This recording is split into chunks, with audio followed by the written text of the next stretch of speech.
twa I think 6 over the weekend and 7 that was Saturday and then 6th of September sada no na as a wiema yekusu kakra you could see say but so me pepe and unique kese eto main nti na no mindana in fact you could so get a feel set BBSC ewo kuro no ma enye asempapa ni nyina mu no ye na nyame asese won hu ye mobo na wakora ye no wama ya hoden emma ene enyere nom ne abusua nyame hu ye mobo no waso mumu abesi sabre ye de aseda ma otwede amponya kopon wa wo hwa bia na no pe me ma wache na mama wo akwaba e de aba CTV Oman Ghana Nkosuo so every sabre kwesi se bebo no ndu ene ne wo etena na ya hwe issues a ekoso e wo Oman Ghana ye fa nchia kase emfa emma ogwa traditional council nyame onhira mu nyina na weekend ifetu afahye ne de na ebom frete osabereba nyame enhira papa na anopei Obaa Yaa Titi white for short.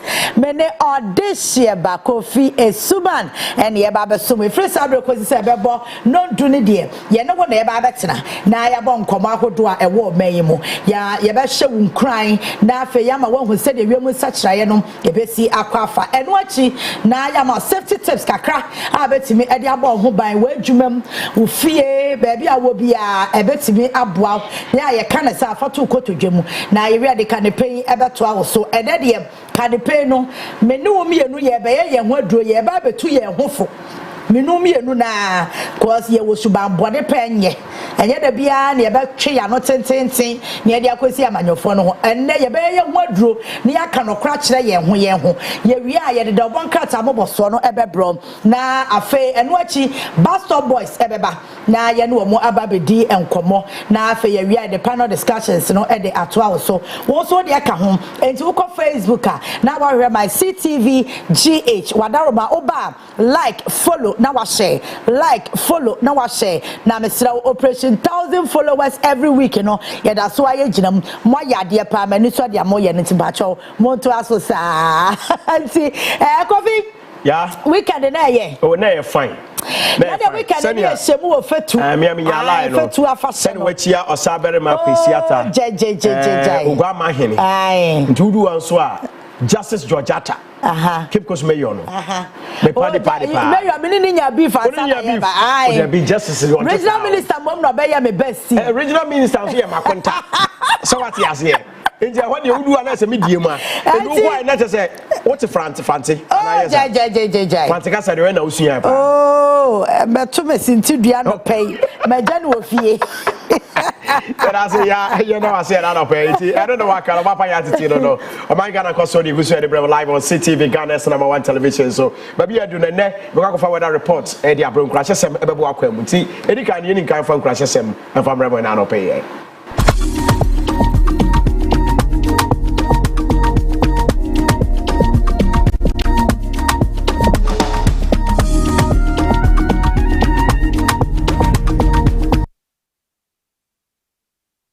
you da na no pay crash sem ya dey manage any me ba to team. We are not given a good life or a bad life. We are given a life, but it is up to you or it's up to us to make it good or bad. We are not given a good life or a bad life. We are given a life. It is up to us to make it good or bad. Abrabona ye bono, ya ma ya abrabona se eye anase enye. Ya ma ya abrabona se ye mo.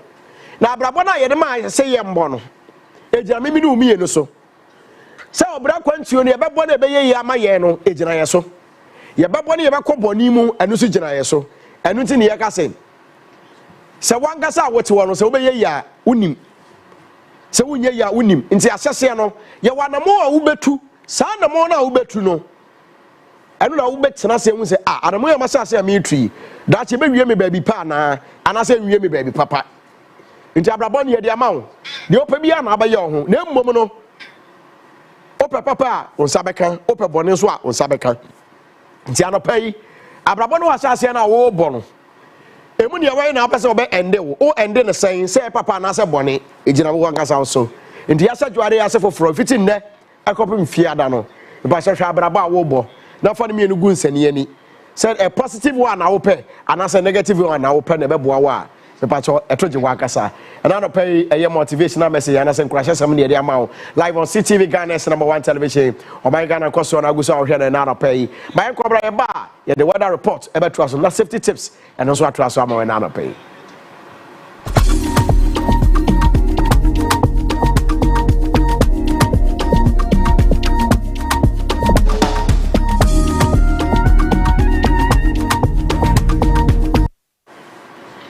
My corny and the weather forecaster in command and pay mirage in the work come la wa homa so on your weather forecaster and right to say eclipse is here and so to tom remia bebre yanko na yanko dim command here hade mirage ultimate come mo ache mo akwa ban fam Obaa Yaa Nkosuo so CTV so and na pay na je o se na me da so thing but you say bibia boko de nyamiado bibia boko na me say nyamiado ye say and right hu eclipse e wo Ghana emia baby ye hwe say na weather na ye besi e be ko ne.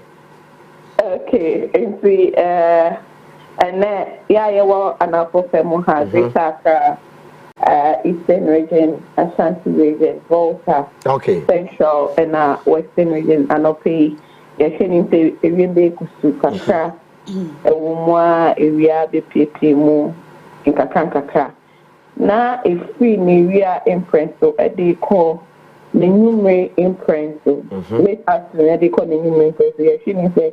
Nyanya bia wo Greater Accra, Volta, Central, Nkosuo ebe to ewo ho efi late afternoon e dey call nenume imprint so ne tanti ewie mo share ewo anafo femo ha ye se ni se begina 29 degrees Celsius and ani so ye se ni se begina 33 degrees Celsius na ye call etipi mountain wa apa east apa west on our northern region, no any half mountain, any region, and I pay the remember bye. It's in a real friends early afternoon hours that they call in main friends. You ever to talk 1 hour war, a city mountain, nutrition upper east, or sea region, but no any half mountain, it's free area they call in main friends. Okay, you ever to talk and see area mo share if mountain we saying say be na 30 degrees Celsius and an immune saying say be na 24 degrees Celsius. And see a time ban for from high and tradition that is very need to the free and conquer back or share the Sanitation is a bit of my yena was saying na pay why yes. Nti anope miri a waye kire wa komala ye weather forecast anope ye na kwakodi nkomo nti weather na se na ebesi ebe hunu na ode amaye no pacho mame sanse su dua bi mfa ma se drivers na mo na ba bi abepo ewo ne ekwa ibrentuo mu no mo chi se mo car no mo fog light ne ye adwuma and afi headlight no eno so ye adwuma fe mo wipers mo ma ne ye adwuma mfa ma ye sanse the rate at which lorry accidents ekoso no aya na too much nti weather no so de ne de abrewo ena anope ye nkofa safety tips and to asofa mo na anope.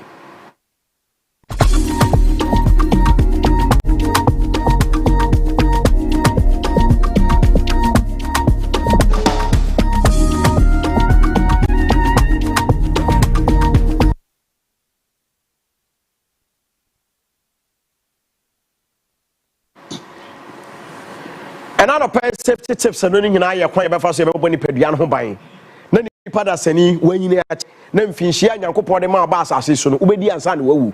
If you probably one man Finchia de Ma Wono, a Bass Assisson, a Brandon so no matter one another one Seattle. I didn't see. Aya yedidiemu ye nantiemu ye na yemu yakwa ne yabano ni nyina kan bi ena de yakwa sam pempenso ne mu ente na no pay ba behwe kwan ye befa so nipadua na kwa no ye bebo ho ban anankwam wa na woni padua ne mu na ekotia yade no ye bebo ho ban ye hwe enioma bako enum e befa so ye be boost immunity ene ne ye ba beka no na eno na that screen so a sisi ahwe ro hwe ye screen so a TV no so eno no ene ye ba be fa mu mienu ana se ye fa mu miensa.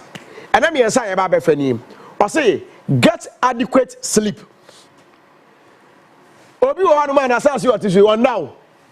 Or so do obey yet to mark up and down, giddy, no coba, sa. So that 8 hours in a day. Son or much saying, said, don't share pot and watch it, and I see a dida. Now, obedient. I say, I make what die 8 hours, see, maybe I may a day. And I'm a channel, and a Jumon, and a Jumana may and me you, obey me that 2 hours.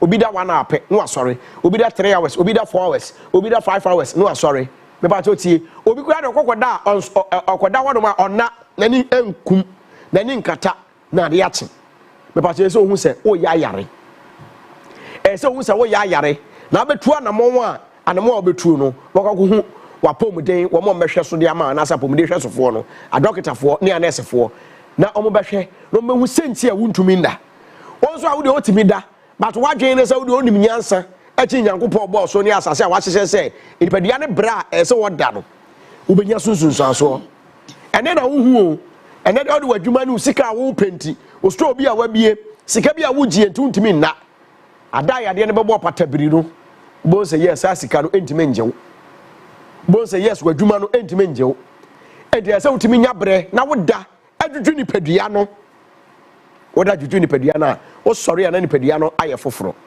ne atoso mienu exercise regularly esa otentre wapomu de bia wanye kura na watwe bia no wo de exercise exercise ba ko mienu enye exercise anso akotena gym na dabi wobetimi kura nante okoba sa skipping rope yi wobetimi abobi nkakran na wokɔ obi wo no ma onye exercise eno so sɔre ade wadidi not air condition kamu wakɔ adwuma ɔkɔ efie nso a wabɛda condition mu saa na ɔkɔba de bia onye exercise bia onye exercise bia nante nkakrakra so ɔkɔ nante ɔkɔtire no aba no sai nipa no onye bi ɛno ane sɛ de bia mepato yade ne bɔ wa ehu nhwehwɛ ho so ye afeto so miensa a me de ma no enie eat a diet high in fruits and vegetables aduane a ya die no make sure say aduane a obedie no atosode a ye fen vegetables no ebi wom ana fa fruits eno so ebi wom ye ka fruits a ebi ye mango pawpaw banana orange atosode and vegetables no eno so cabbage lettuce cucumber tomatoes sa neoma no carrot no say aduane bi a obedi bia no at least udidi miensa in a day a make sure say baako ewom na vegetables ni fruit no eboni padua no ban pa efi yade nketenkete ho yade bia ka eba wo so no anase aduane na wudi ye no ebia na yade bi wo mu a fruit and vegetables no ebetimi ayi na fi ho ayi yade na fi ho afei emma wunya ayamtim emma nkofa yade emre o ye constipation woni say constipation ye yade ntimpacho bomodi anse aduane a wobedie no wobema fruits and vegetables ebebambi eno ebasa ebebo na no pay miensa wei na yehwe na timi aboni padua no emoamoa na eboni padua no ban no yetimi abomu ban ahye mokena se na no pay safety tips eno so yede abro no like on CTV Ghana's #1 television Oman Ghana Nkosuo na guso ahwe na Monday morning no yede bro no me pa cho be adu no Obaa Yaa Titi aye krado wo de kan pay e de bro na over the weekend ensemebre ekoso wo ka say kan no kare mampania be de akire o ka say aka 9 pay na last weekend they say urakere japort ya say on find x and then say mebre ene yarba bro ye twa ho aba kan pay bro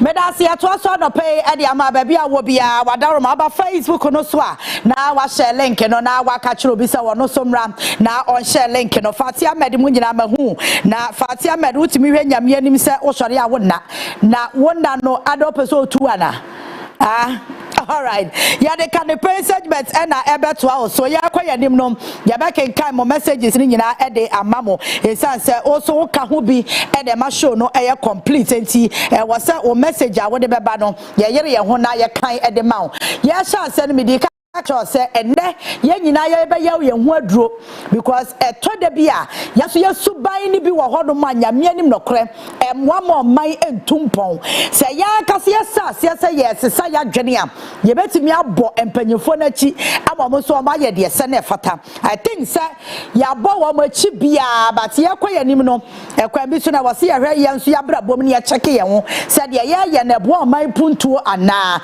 question a wo sori anopa bia wo se obisa said ya me ye ebo my Ghana mpuntuo anase etwe o man ne san wo ansa sa question ni wie na se wo de de bo man mpuntuo afa wo every right say na wo so opanyi bia de adwuma ma no a wo no nya adwuma ni ya na otimi twa na da pass de opa bia what you say.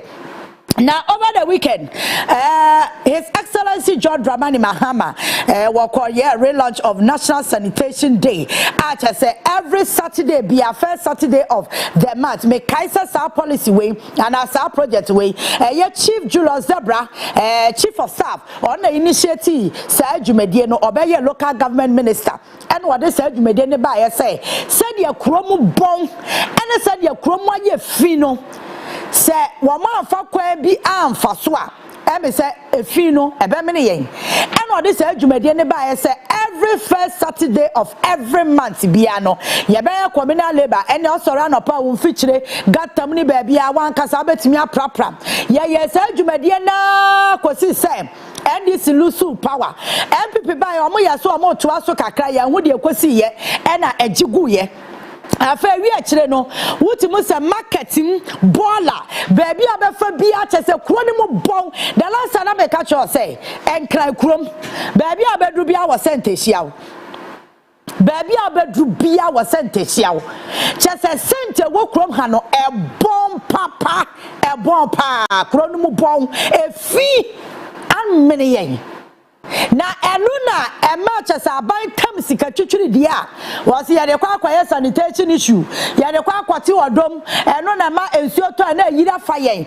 gatas ni nyina choki edu baabi eye baba Ibrahim Mahama ede ni mfidie kosi wodremu eti mu free of charge a wanye Ghana kapre ewi akire ye sentwa ye hu kodidi na tem sani nua de contract ya ma no na okura be de ye hu se adwumadie no oye cheyen na sisiri adapa akoye bi mo no krampo de ye de be $1 million na be bo ne sawa so am obi contract so won kwati wodom ni nyina be se atwam but and now no program na a course no me pase ye President Mahama na sama ode tudwa asamo ka ye no se menu mienu ye tie ne awie a menu mienu nyina ya wasade menu mienu nyina won komo a ye bedi na no pay e wo kanepen show yi so tie anything me say President report na ye ready a ba chomoma ye tie na ye nko.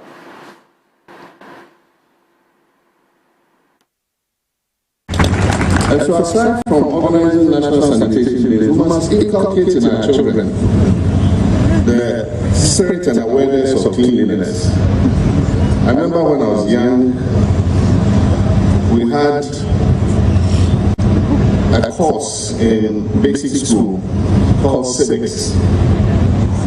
For those of you who are my age, you will remember. The younger ones, I'm sure they don't know anything about it. And it was called civics. And for 1 hour every week, we were taught the values and courtesies and how to be a responsible citizen. And one of the course materials was what was mentioned, Courtesy for Boys and Girls. It was a very little book, and it showed you how to carry yourself as a responsible citizen. It even showed how you should use cutlery. And that when you're sitting and eating with other people, don't belch. I mean, all those things we were taught when we were young. And so when I go for lunch with people, I don't belch. And they even taught us that while you're chewing, don't open your mouth and chew. And so when I go for lunch with people, I don't chew like that. And so we must, the saying goes, it says, teach the child the way they should go, and when they grow, they shall not depart from it. And so we're in discussion with the Ministry of Education to see how we can create, as part of the curriculum, a separate curriculum on courtesy and responsible citizenship, so that we can train our children from basic school through secondary school. And I believe that if we train them properly, they will not depart from it.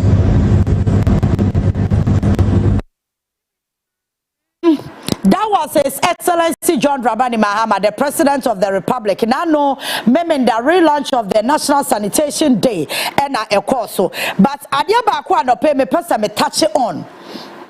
Yes, say you to buy. Say me nim di entia. And can the papa mo baby ani bia ba ma adri. E wasenka efi twa ye ho hia. Abrasa efi krona wo konkrofo amanso a omo dane ani de ye ne amafofro omo recycling ye de ye ne amafofro ba ye bola no chese pai tuntum pai cholera ne ye chese yarewa wodo a efi na ye ne de ma ye no eka abai ebo wo fi ho ewa Ghana ha no se sika no se ye boaboa no ahu ebetimi asi hospitals ebetimi asi market ebetimi asi schools ebetimi aye roads. Ba me no mi anu ye suban efi enti the last time bi na me ka se enti atoda bia ya na uye nipa da sani na wo sori anopa na wo dware na wo tamo bola na wo hwe wani hwe benkum na hwe wani hwe difa na ko hwe bola na wo dugu gatam na wo wie no asaba be gira torchlight na wo ba ban ya chi se kroma ye fia wan kasa kra na wo se wo hu se wo ya mamboye ni. William said 2024 nkwa ya de almost 508 million Ghana cedis and you see the kwa sanitation. Mema figures from 2019, 2018, 2019, 2023 and the best 2025 yeah. Now no yera ato force kwa kan budget yeah. We are looking at spending 586 million only on sanitation. Efi. And now just a number to me bo ekoko pages ahodo so especially by some boys one more Facebook page you know. And then about videos ni bia mwahwe. Na sa wo your mind ba na wa bisa ho senti dia ya de hui enti ye. Anena Shuman. Tu also play Hu ya. Me rafu ye. She gata no maya covet e dia to so no. Car tie. Esha covet na se. Enti sensuo ta ebede na akọ enko enti aduru ho ebechoki. Wa wo fie ban ho no. Ensuo no mane a wow those of you on Facebook ene mo hwe wo TV no so no wa hwe so ahu efi we ya gata ba akọ car tie no mo twifiri ho no nyame anim rakoti mi say 4x4 tie. Say yeah, dan say yeah that tie ne kwa share ho. Now we baller pa plastics. And they said yeah ya chichire woni baller ni bi wo ho ya sheda ne ya chichire. And ye de akotum say bam. Me ba cho we enya minister na de kwatum. Enya DC ye na de kwatum. Ena enya MP na de kwatum. Eya me na woni de tum. Enti at the end of the day na gata na achoki. Wudu wa kan chase pampanya one kind e bomwa to the sun is me dwene ho amenti ase edu ba bia ho pampa ni bi wo a wudu abeka se sebe mpraduasa anopai mesra beka aka se nipa no wawu no hye ho no wapro e bom fatama moto wa yuso na hwade kan fadome fa kadeshi side ho kwa Accra Central eto da bia de ye madre kokora ye market ni mu wo be hu na ba bia ma ne ti o mo to ade no ba bia ote na bola gu de nchen ba bia ote na o bola gu ho ya wadi assembly na ye ne responsibility so ye ane de o mo kwa market mo kwa ticket o mo kwa ticket na de na so mo dis kan ye so mo hwa sanitation ye be some bola efie wo krom ase betu. Enti say ya kwa market no inside na bola gu ho a e wase ya catcher assembly say wa anyi wadwuma ye Namom, ya gata sena etwa ye fie ho ahia. Ya monte so na rubber ne chesa plastic age abonti ni nyina ahia. Wo kwa apumu sese ne wan hweye rubber ene ayi e ka se bottle ene be wura wanum. Bottle water ya nunum yi. Oh, wo kwa epona no honom na age ho nyina black polythene, white polythene. Chesa ni nyina age epona no aboso. Gata se wo Ghana titiu ne nka ne kumase regional capitals ni titiu krono mu nyina bon because yenya kase ye nipa de se ni na ye tiku no ya je se ye ni ye huni etu obi sori no ofri ni fia na wa hu danu bi ayi ma che na me be adwuma na ma ultimate say John so bucket no eso pan wanya nkata so de aka ho sa slums areas no musobo contribute papa watam John Soba keteba ko Africa yi kiosk no mu no di pie ehin no wokọ hwiagu gata na e wokwa ne ho no wokọ ya no hwia Johnson ni gum eti wahwia Johnson agum wanfa nsuo kura mu so se nsuo enwohye pampan ne kakra ohwiagu ma na oda ne nani ehwa so na ne kiosk ni si o enwoda ewa no no aduane owia no ate polish no abenam krom wohunu no aye makeup ahya wig aka se nyo no a ko ba bi okọ pa bi ote na ko hwa ade mama hu a na ma to aguso mama no so amote slams mu no ko no amo hiri o twa ne hu wa kire wa gata kase na esi wa no no akọwia no de agum se bam opia bonti anu abotakin no ahya white shirt hu na abeka se chese gentleman bi ne su bi mada ye fi papa wa Ghana ye fi ye nya ne ama kro ni mu bon hwa kwa Singapore kwa hwefi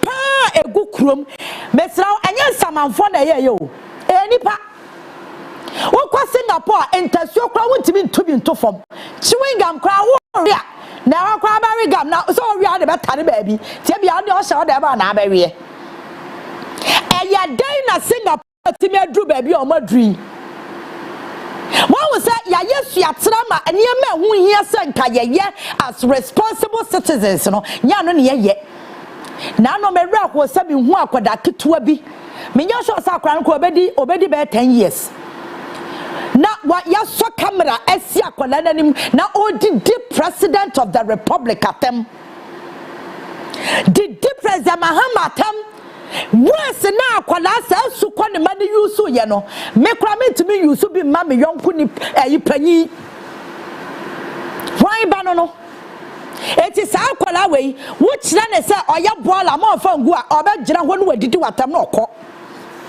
wo de mo bi ntu roba ntu ba bi sisi anaka cha ne sefa wo beto waso matam die nipa ne be di watam a wo be fi wudi wan ria wo gira ho ne abodi na ra fi uhu se ye wa nipa ne be ya papa obi ti car mu private car mu drive onu mu nsu a bottle water no ato afam puwa no hwe de ko na da car kwa anim wan na nkofa o ka no aka zoom lion o ka o say nti na zoom lion for ho no his excellency president Mahama ka say bi wona no program na say kwanya na tete no wo ti se samansaman kura ba hwe America ni ya bola na no de kwahye ba bi se be ya samansama kura be hu se bola bi so abie o ana de free for all gotam danyachi ba bia ha wo pa hu mamantamu bi enya nwura ketua bi te se eyi CTV ye studio ha obekọ na ya hill bola nko a omo ewia mo nyina bekọ akoto bola gu ho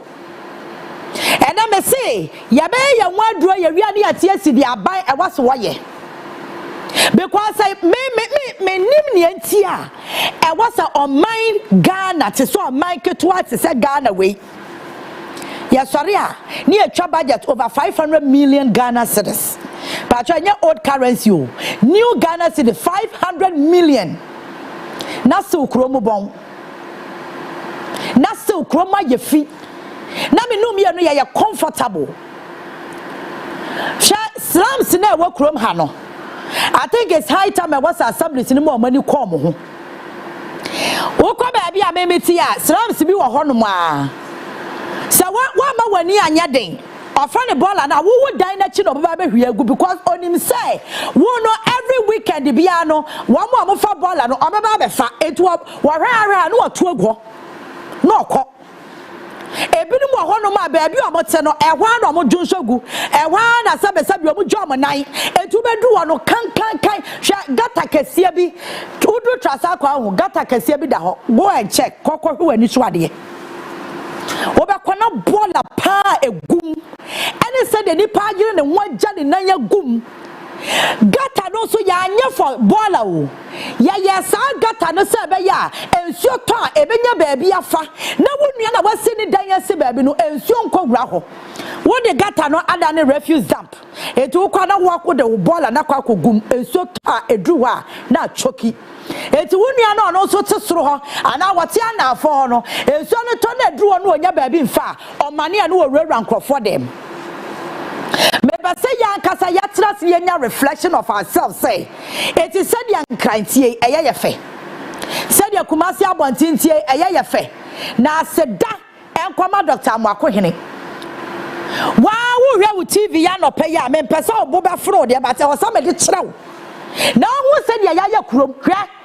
Sha ni party ho. Obakwana ni party ho, Tomadia. Ne yoku ni papa koto.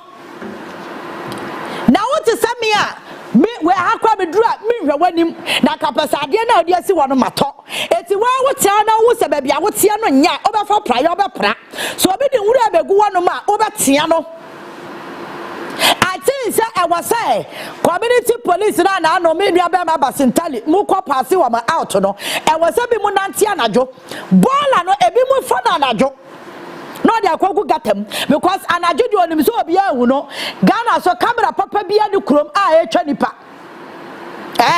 eti anajo wa hwe eti wonim say amaya ya kwai kra okrom ha enche market no kra ya ntimi nche because yetimi ma bola ni tinigu ensuo ne free ni tinigu wo be kwana payment no aye tun wa ka kwa ho we ka kwa ho nipa atwam koba da bia omu twam omu koba asama president Mahama kan ya mani je ho ne say afi wasisab se common fund na ekwa assembly no almost 80% ye fan cost to sanitation 81 timi anya wadwuma yie no woto ha no atworo letter free jubilee house no wayi wadi sa asem no ko alo president Mahama mesra pa ni dem say wodi ayi nipa ba akopɛ so asaki nipa ba ko mo maka ni nya be sete up wodi akomadi na akɔhwe ade kodome kwa benya akɔhwe ade kwa Accra Central kwa Kadeshi name it wodi ahyase bobobro no ne bi wo baabi awo na hwe bola pa atwa nipa ho ahia. Then I ask myself say enti ye nipa na ye wakuro no mu no den na ha ye hwe ade bi wo ho enye ni nyina na ye aban sa aban ye na famu de no wonya ni yi a ye betia no ba me no bi no yesuba anye o hwe Dr. Makohine Ashanti Regional Minister sa papa we wa ho me se mesre nyankopon se nka yenya no so be 5 pe yenya no so be 5 so ahu e wo Ghana ha Dr. Makohine Ashanti Regional Minister one was saying say eniema sesa wo Kumase eniema sesa wa Ashanti Region on the chance yes Kumase bon Simo asama sat na ho so na on the left e kasa nipa ho e wa Ashanti Region ana na Kumase ya tan edu baabi wo fere kra so be kasa Garden City hwe Amakohine de ase ne di so say wonim say enipa bi wa ho no wo ya de ne you don't have any choice. What time of crown was the wakoma now? What time and the twinching? There's nothing you can do about that person. Son and Yamia Bono. Yamia Bono is your leader. And you'll be under your leader. Tina and another by any Breno. No be under a leader. Or be away Yamia Bono one for leadership and canoe. It will be ya and fat. Wobi onye leader bi at the pertinence or time and a leading nipa ne staff for now answer na juma ni onye rekra wapaso boss sister there's difference between boss and a leader. Nanado was a boss but not a leader. Amakohine is a leader onye boss President Mahama is a leader on your boss. Enti anope wa atwa wani hwe baby ate no. Wo de baby ate ya, baby ate ya wo hwe mi atwa wani hwe. Wo de atwa wani hwe gata nim.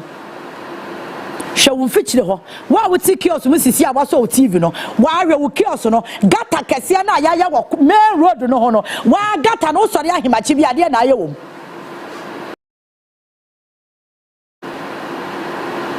Atoda bi aya na mese sesei yesi ni biaba ba mi hu ani bia na wa ya fa no ye ni bia na aba no ye say TikTok na aba na ye timi gina so didi atem no eno ni ani bia na yesi aba no bi kwa kane no na eden krampo say wo beti say obi ene obi ku wa abontin say ye didi ye ho atem na enya common but na de ye common enya din so obi be ye ene so obefa ne phone no aso ne camera na oh sabe ensam ni bi wo ho no kwa mintimi nka ni ye didi ye ho atem.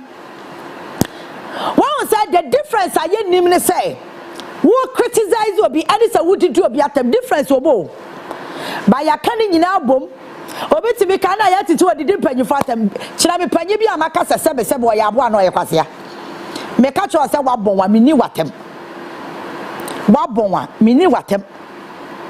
because me timi ko jaba bia anka say wani mu nyafe me timi ko jaba bia anka say wuti so me timi ko jaba bia anka say those words is not meant for a fellow human being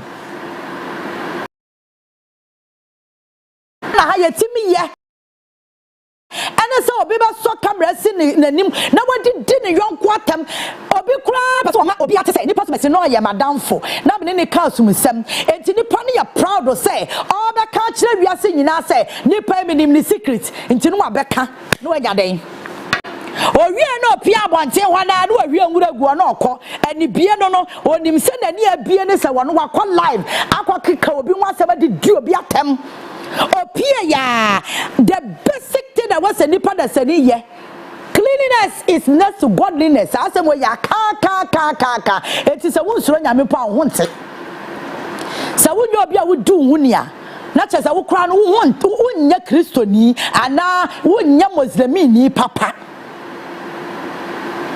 ayeme ya say afi bia ya kwakan budgeta yetime hwegya bia nim ne ya twa sika se ya de kwasesa bola no so I see de kwa kwasesa no ye hu difference so we say a sanitation levy because sanitation levy me ya na say ku for the time or can see a sanitation levy no ye tua sika na e sanitation ministry class of fanya adwuma no I don't think that is even up to 30%. It wa no oji levy na no wadi oji a no wadi the last time be na ya say nka ye training one more boy ya si sama for na nine sa ankrofo no so mo ko school no work in Tampa side wo saying o mu wi asa be ya be form adwuma kra ye problem but say ya form adwuma kra me no mienu ye mbua de me no mienu ye for respect ma sa eye sector ni biem enti obi kra enwu sanitation inspector obi did that tem ache boys kra mama buna gusu because bia wa beba bi ote aba be ka che se be ote no wa fi nti soro na pra me be se me bisa no pay say efia amene ye no ye be ye den na ase atu because adwuma we aban kwantimi nye we assembly ne sesa boala no every single day sasen me ba twa dia wo punu na chi no assembly timi first excavator mesi wo emetu dia wodi go gata ni mu no assembly ne fa eyi ka mesi wo emesesa wo enti eba pilia ensuo to na atwe ne de na kwakọ choku baabi the assembly be hu obesesa ne ye de gu kwa ho ne bi agata sakase emu achoki de da wo mfikire wana wani abre na wo to dwonso wo to ajanan wo to bola gum no eno no ansa na assembly be hu no aba besesa no na wankasa wonya cholera na pan tontom ma malaria enti se wo ye nipa da sani na baabi a wote akura wontimi ndi ho nia bisa ho se wo ye nipa na asa wo ye den adwene be na wo wutirim because you say any bia ba e wasanka ni bia na aba no it should correspond with our lifestyle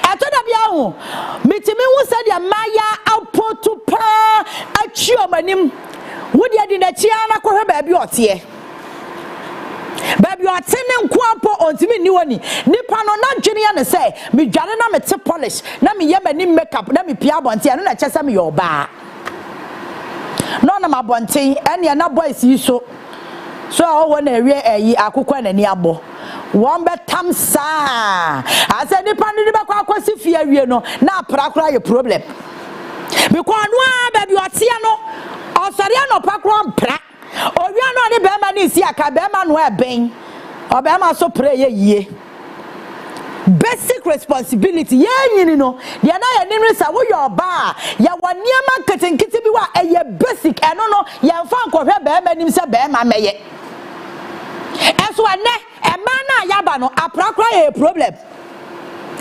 apra keke eye problem maye say ye sori anopa ne atwitwi gata kra atwa ye hwehia no eye problem ye kase ye ni ate abroso ya ana me mate polish ya bedam kromi e na me nkosi gata mu nkotwitwi oh debi aban beye debi oh debi me se be ho ofadodo me pre nya yie me ho ofadodo me si gata mu nya yie na so wono a oye fi ne wunya nya because baby you are seeing no e ho bomb to onim say pampan no kra je ne ho no onam krom eni aya ye ho fia ena baby a wonam bia bola efi first ye kwa bicha ye se nkaja ye kwa akọhohoro ye ho ni akwaji ye ni ena kwa bicha hwe ne ma wuhu ena fish na da pumu kra no wo be yi no na rubber hye ne yam ya to bola gu baby ama fish no kro mu nya aduane papa ni o bola no mo mene bola oba kwa beach wano ma na ho do bi jane nan epo no be bokwa na fish na mene ne ya de abro no wawe e na metu wanum amwo hu se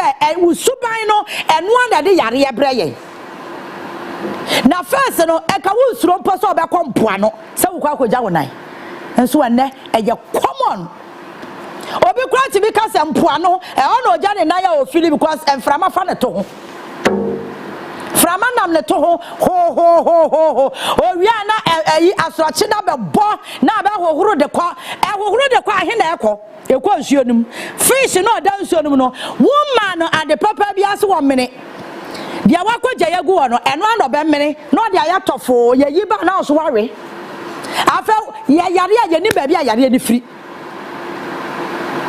mpoano no kwabrani atimi akase mpoano de eja ada no mpoano a o yezam na frama wanamoto ho nti frama bobo no to saa na se ehwoda oja ne na ye de kane no se obekọ nsuo mu kra akoye bibisa no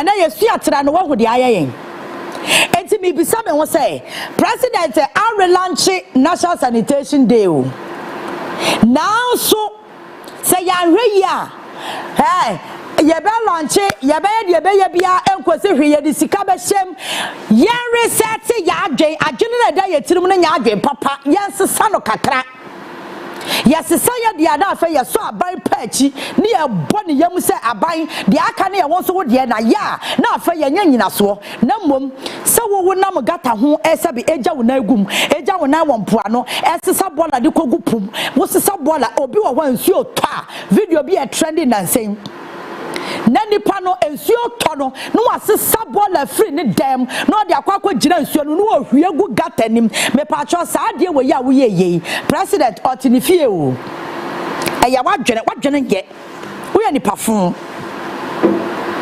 obi wa nsuo to no kwa bola etu oba hide bola no woni dan yachia hide woni dan yachia ohun se nsu agямwa no apia ni nyina no de akogu gatam me pa cho se wuni ene wo se o mo hye gata ni to wo di gumo o be jeme bo a wo hwie gumo so o be so wo is high time ya jai ya yare dodo ya dwere no yare wo enya papa o ya ni ya no maga na nkwonanim because you see sika bebrebe wo ya ye de eko bola no wo be ko baabi na chip compound kro mu ni bi wo be ko ko bi so no ekwan kro ko kro mu ho no asa fuom kwan ba ya de sika no nyina atenkra ne kuma se esesa bola ni product sanitation na ye bola na kwabrade anyame abo wo maame anye mo bosome nkron ensu oto anu watam fertilizer bottle me se ba ko bi kura me hu ye sa we can say motor key for am sa bole wa no akwaje bola na gisika o tricycle for no waje bola no agisika na gunu botom emi so anam kwa so hu se ensu oto anu ogina ho etu oyi bottle na no ahwie bola na gugatanim na ode akotom no oyi bottle foforo na ahwie bola na gugatanim ensu ne fa nkɔ ne maame ne papa dem ho ye refuse dump nipa da se ne nyame abɔ a wo wa dwene na wo ye wei na wo mi hu na nipa bi sa ye hu a na wo sa ke hyew ye twa chimprema nyansa ko tirim wo jimi wo ade bi wa ho a men brofo men friend to ma jimi no wo nsio ne to na wo di gum no wo ni news obosha gatadim to mo bi o manuma na bola na kowuram meboa na bola na wuram ye wia ne akogira torchlight ena kroma ye fio ena do abaka ne kase no ono kwa da de bola de gu ba bia enye na no de na no chabe wo ba ko do da bola m wo ba ko ni fie no na bola twa ne ho ahia ono amu de bi ka ho mese sa dia we me refi de wo sa asem na me start ya me ka no ma me no me se junction no me so mo ye be 5 wo se na she kiosk ni bucket ni tintin be sei na Joshua yemu ma say tam cha say metro light na na turn so wo dira gata no wo hwe Joshua ni gum ni kiosk no odam no e wo gata ne nchen entu bedru ho no kan ni pada sani etimi ya comfortable no te Joshua ne nchen no anu aduane no wadi wo hia na bonte a fe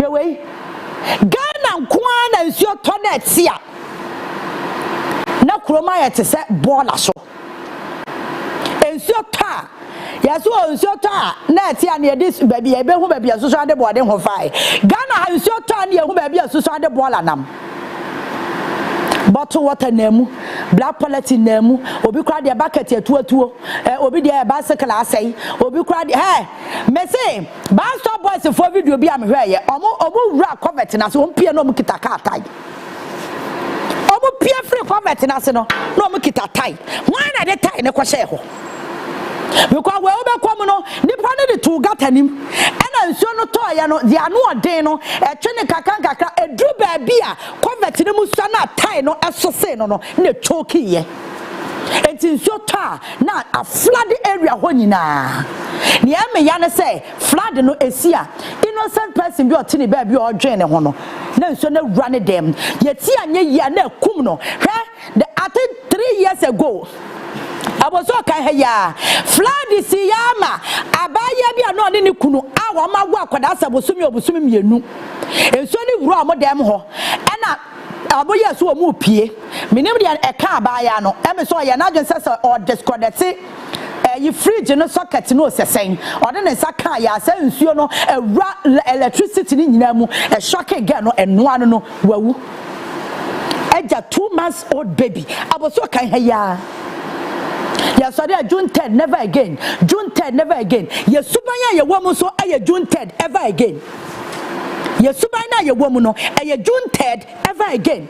We are not wishing it for Ghana, but Yano, and Yadia corresponded with June 10th, never again. No, because there be a Gusua, increasing ball and I, no, and I increasing a habit of putting the ball inside the gutter. You really are quite racing chain. Ghana bon Ghana bon ni refi se sebe ni no kwani gu ho no ma me ka sa na te ase anopai me kire ni refi se gata no ni gu mu no pampan no enko ba bia be gina wa me se odi ya fam tamamoto we no so na ha de sa wo kwa center hodo be 3 na wo kwan no so ba bia bedu bia wo different scent kan Sani amana yenhwa koyemu bola na etwa ye ho ahia ni nyina no enti ena yetimi kɔ boyare ye bi wotwe no woni ba bia yare ni free buy yensu ayanum nyina ye contaminated ma me ka bibi nche say Ghana water da bia me ka cho say poison me ka cho poison because galamsey de ne de namfa bola tini gum bibia o enti nsuo na Ghana water for so mo so ne maye no omo breu amo to be the alum guma obua enko ba bia obawu se nsuo na ne ye fita obua da ho no poison. It is a woodim the yama wan kansuo no ansa na obeso na free tap nim no na ka wan no ansa na ade aye de ade beye nyaka na water for parese e be ma poison anom na mo ye suban ye ne ye no e na ma ye aye poison ye nom because obi gira forest mu de mercury ne sign at agunsuo nim e na me no so ye gira na afo a e ne ye de bola e janan bibia bi ne ye hwegum it is sign at mercury e ne bola e hye wo suo nim ade na e ba Ghana you problem o. You have a problem. No mind me sorry, you sorry a tia baller fee. Baller na ye and ya tia baller fee had there. Yeah. Yario, I crack it to her baby. See. And cranny be a home and I'm slams in Honoma, Pabacro and Shebi, or so Shepieto, Sa and crown flower a plantano, Obacone no been a shark craning, near friend and nipper drain in a guanon and up, or baby over to be on an sato form, nor the ascended room, nor the sato form, nor the head and room, baby or Sierra de Mamma, so I match one will hear John Sogu, and one I could not so cut down what deformer grow, or deformer grow Yana is sending them the room. Na ye the way bobra ye way e mati ho ye me ya no ba bia e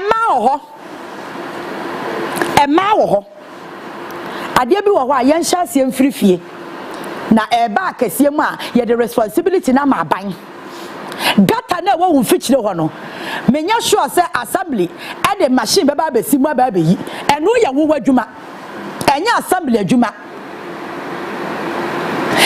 ya dwene na da ye tirim no se de adwene ne nye wo asiye yare asiye bodam kakra because mentia se de ntia nipa bi a wo of sound mind mental health no e was here more musika no more publicity more obi o wa ne niam o ye no enye bibi o mental problem men won se nipa no eye kwa mentally onye sound enti ma ya adwen say wo ma teacher no nkwa na bodam because wotimi hwa nyame nim pra bola free wo fie na wotimi hwa nyame nim ehwe ha hwe ha na the bola no kogu gatam na sebe mpraduasa gata na wodi akogu mu no amena bia ni honom a ekwa akotom na mom eye cemented gata na wodi bola ne kotum a me patro se wadwene ye wodwuma e wo se ka kire wo se bola na nko ba bia o ehwa ne beda a movie ebia nsuo ta but e what the limit edu ba bia nsuo na ho odi ntimi ne biam a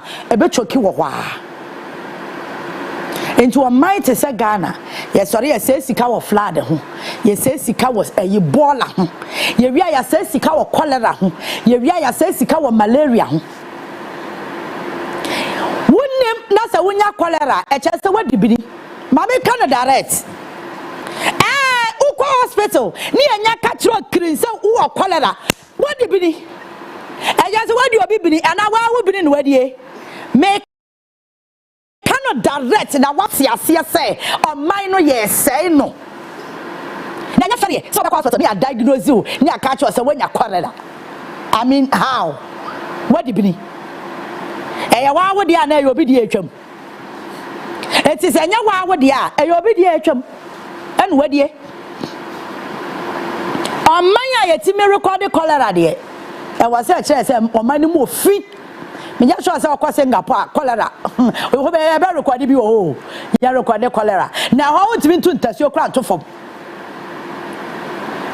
me bompa senka Ghana at least ye bedru sa stage no wa hwe brono bi wo ho no ma ye bokra wo mpese obetena ho ba ni pete ho etoda bi na me kokobro no bi so na me hu se de fi ewo ho na nipa timu a then I ask myself say nipa no sorry anopa na otwa na ni hwe benkum na otwa na ni hwe nifa na efi atwa ni ho ahia saa na how nipa no feel sign oya comfortable otim entina etoda bi ahu enuane bi wo ha me nto wabo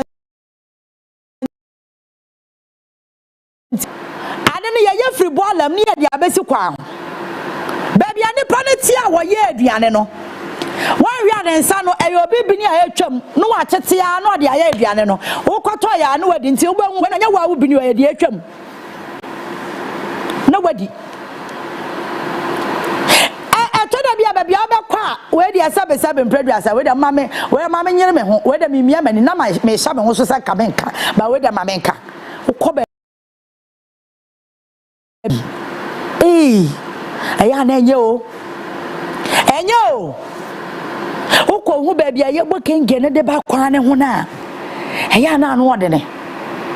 Who baby, ye cabin kuna free near the abaquine and one. And yo, now I got a done a hono. Just up to be brand you bola assume got a no. Our boken can you come and kuna hono, or we are no a ye pine no sham what time you are not your question. Mumbia for license, mammy. Yamini in Abuafo. Wouldn't say first in your school, na yasha yen samore. Ya more, your fingernails, a cranny. And so, Namaya Abbey, yasha nil, no tin as a mammy water. Yasha no two of yenny. Now a feeble name with them. And in the background, we put a mara crown, not getting China say, Nippon would defeat. Siatra. Yes, she be so. And ya kum. No, Effie, Bola. What's the make? Good morning. Good morning. Yamia don't batch on a frost, mammy too. Yeah, you send David at Balabon because I feel mine. Batch on mammy too. Ayo, mommy, the president has said, and we are hot to me, and long I do. Am I? We don't have to pay. The mission baby. And we are so yes, we empty no akotiago. Me akrama okobo omo yi gota mo pa omo tipa wo honuma. Madam, and I feel that for omo na mo ji sika wo container for nche and omo ji sika wo honu. But o baby auto ade na wo nim ho nyina aye fi no. Ade nta fi wo to make kire nipa na o di homa no say on to de no. O say on yi gota no mo. Nti e best say ade bakwa e be ye ni say you see, yeah, unity committee for no. It's my be pan, yeah, unity committee for no. You say a community police. Who name say area mo? Yeah, unity committee for no. Yeah, name area mo. It's my up to now. Better to 2 years to me. Yeah, me Kabia. I should say a unity committee member. Inti obi ya de no catch no kwa. O see there I should say we a unity committee member. Obedi di what tempo to. Sabai ko fa tanga si ko fa de ye ne wo community mu unity committee abai no fa de di share sam okay ga yo mai tu ni di e yo fa yeduma oni nya me yeduma me da se papa de se me say ade aye ho ha wo ho pa ne se yedidi ye yonko atemo ase ye ho ha papa obey ye usisi a what me ka good morning. Hello, good morning. Oh, me ba chawa drop it. Ferguson kwasi me no ya adwen pa. Me da me susu sa ya chi obi ankwade ewura egu gatamu a ne edi kan ya wase ye ni ya fa into table so. Wa kwasku am ya lewoda. There is a difference between ye bo and is ye lewo. Ye le no ya de wo two tables no obi aso wonsa no obi aso nine. Ne ya twa wo tum prebe 100. Ye wi ane de wakọ court. Ne de wakọ akotum na gata se wo krom nya no wa yim be 3 months. Oba wadi beda ho. What's it make? Good morning. Good morning, good morning. Yes, sir. Obaa Yaa Titi. Where they are bright in here. Me pato I'm bright. Na me adum boko abuso kan fo nyina etia we na no pe. Maje wo mo sododo. Pato ya na wa tia no Obaa Kofi Essuman amane. Na me nka no. Na ombo mu nyina mo ba. Ya da se. Me tia Obaa Alhaji Afondo. Na me tia Obaa Kari Makafi mi nepefu ewo TDC. Any Obaa Chairman any Obaa Bolo. Na me enka mo nyina o. So am do akamba me tia no papa. Only the regional minister, Asante regional minister. Papa no say born about to papa. Oh yeah, dear, Ashanti region papa. Now say me won say call 37 military hospital na affair hospital no.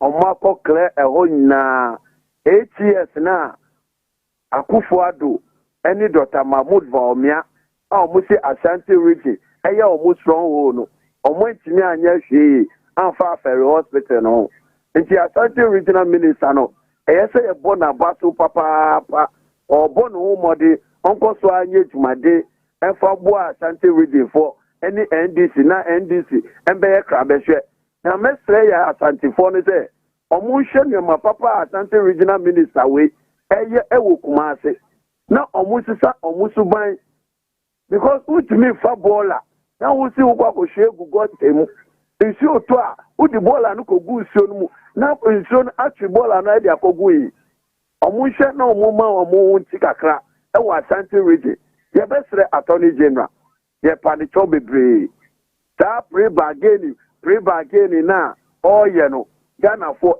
ejeun onhwe no sisa ni suba na owo mu no eni omu a omu ni obi edi kanana eni ade na say ya ti say national chairman honorable PC Kwesi kan wan sem ye throw mu omo bo mo dia so bi biara o ewo fro no mu ya fan dada no omo ti so butuba na omo ye bi afan e fa magana ko me so me da say baba Rafai was say family CTV anope me chiamo yenso ya je wo so papa ye da say one yen ete e wo my Ghana Nkosuo so to make a good morning.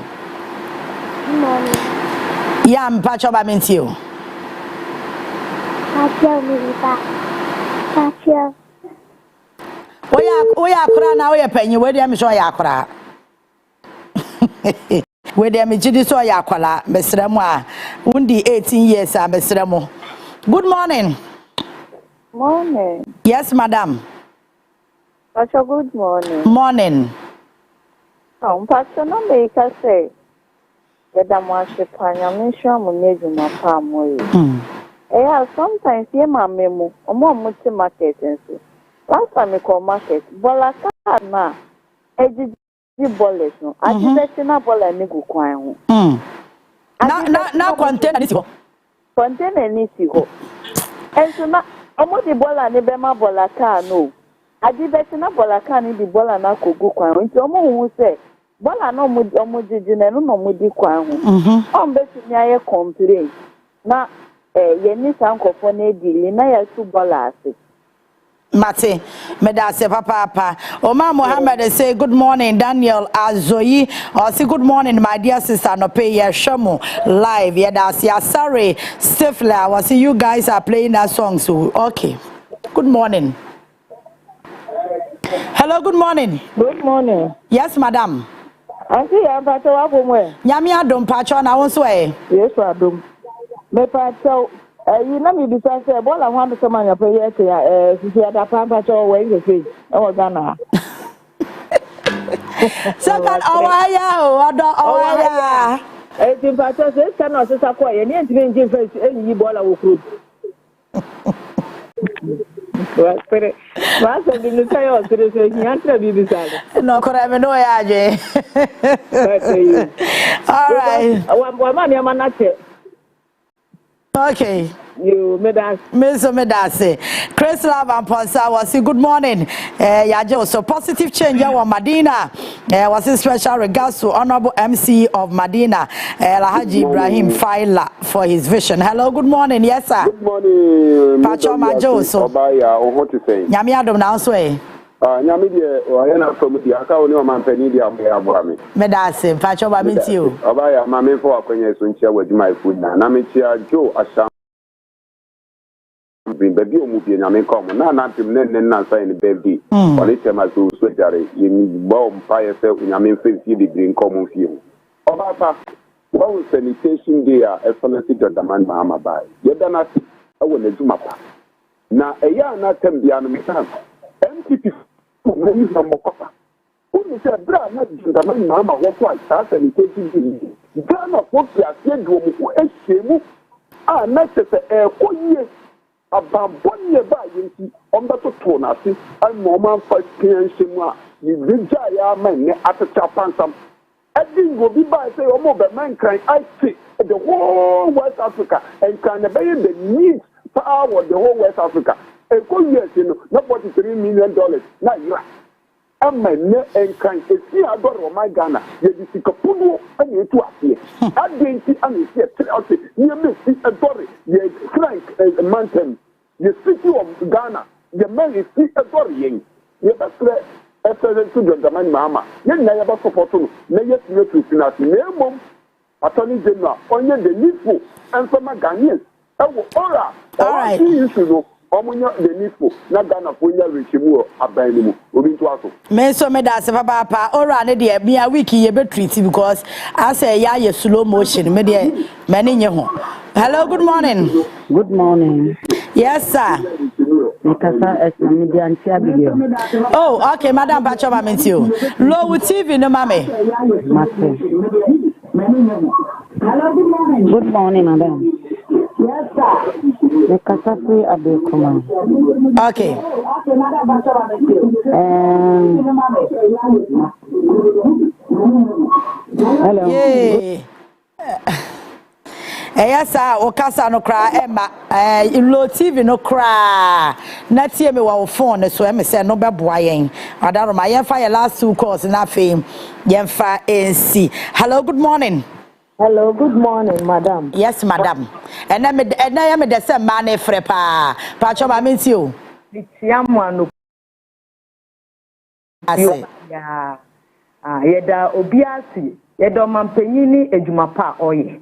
Nanso kakra me woka ne say yeti mamfo na ye wo kro no mu no en say ye hwe ye niam bia ye ni yi de ye nyina ye sko ka na ye die nanso ye sorry a ne ye say ye dide ye dia to ye de ball egu ye de ball de bia ye say abaya ye say abaya ye ti kro no mu nso e we nyina ye sko e say ye say mura say ye ti yen wo di ball abegu baby ye nchewo Omani ye djuma o se de ye be die ti se ye ti kromu no ye nse mra ma ye ya ende de ye be koso bisika aye dia ense se ye di beye that sanitation from rolling time o ye ensi fi eya na ye se djuma pa government ye nso ye dia ye dia ye nje se ye di ball egu be bia ye di gu pata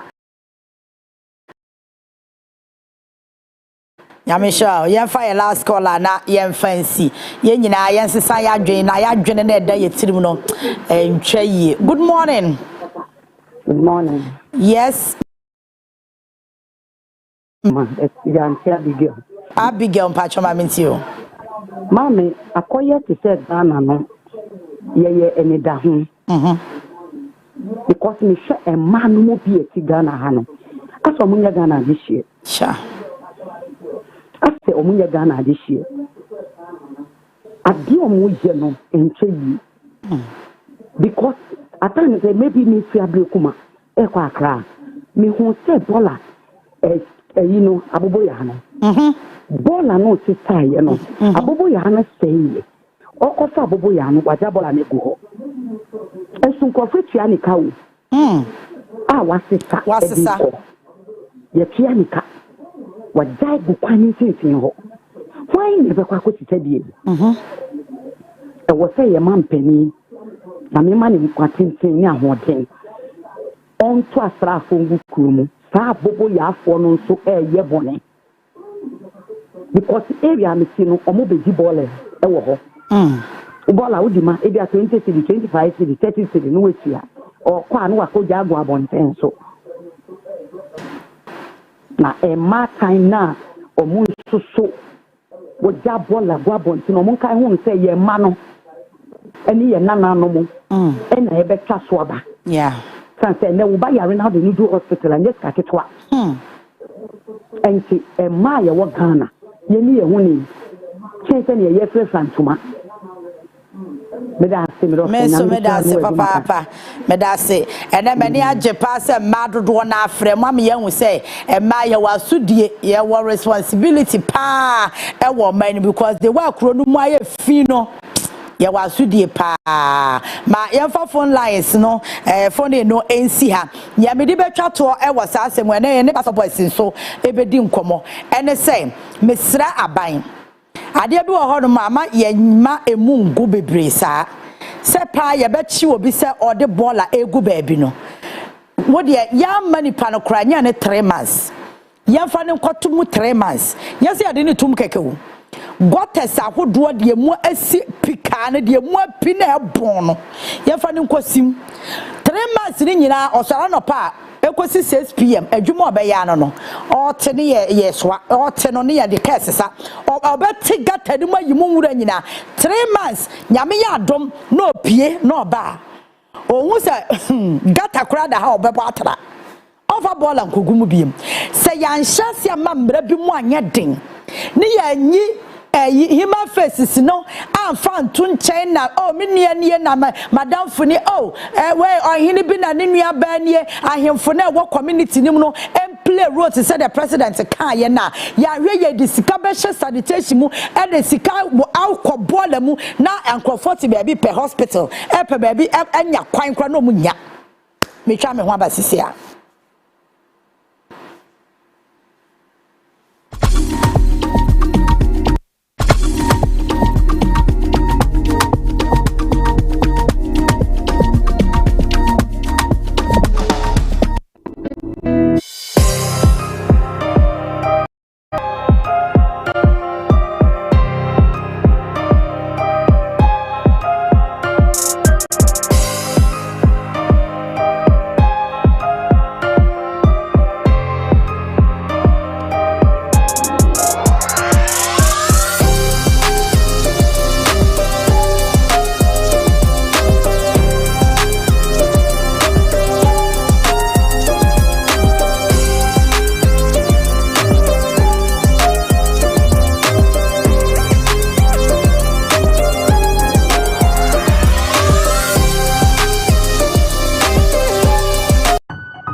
Just like how water refreshes you on a hot sunny day, it takes a refreshing bath with Alive soap to feel its pleasant fragrances. The soap I want and need at the end of every day, leaving you with soft, smooth and fresh looking skin.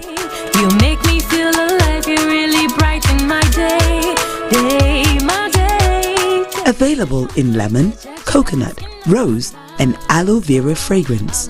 Alive soap. Feel fresh, feel alive.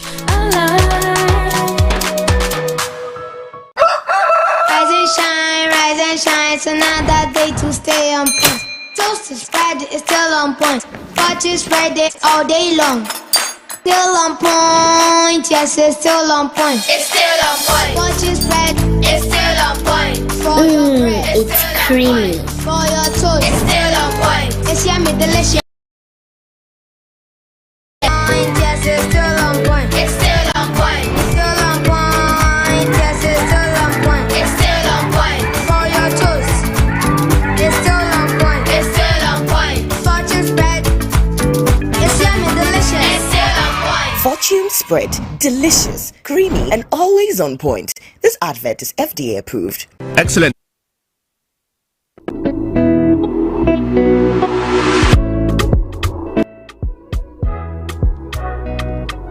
Purchase your track today.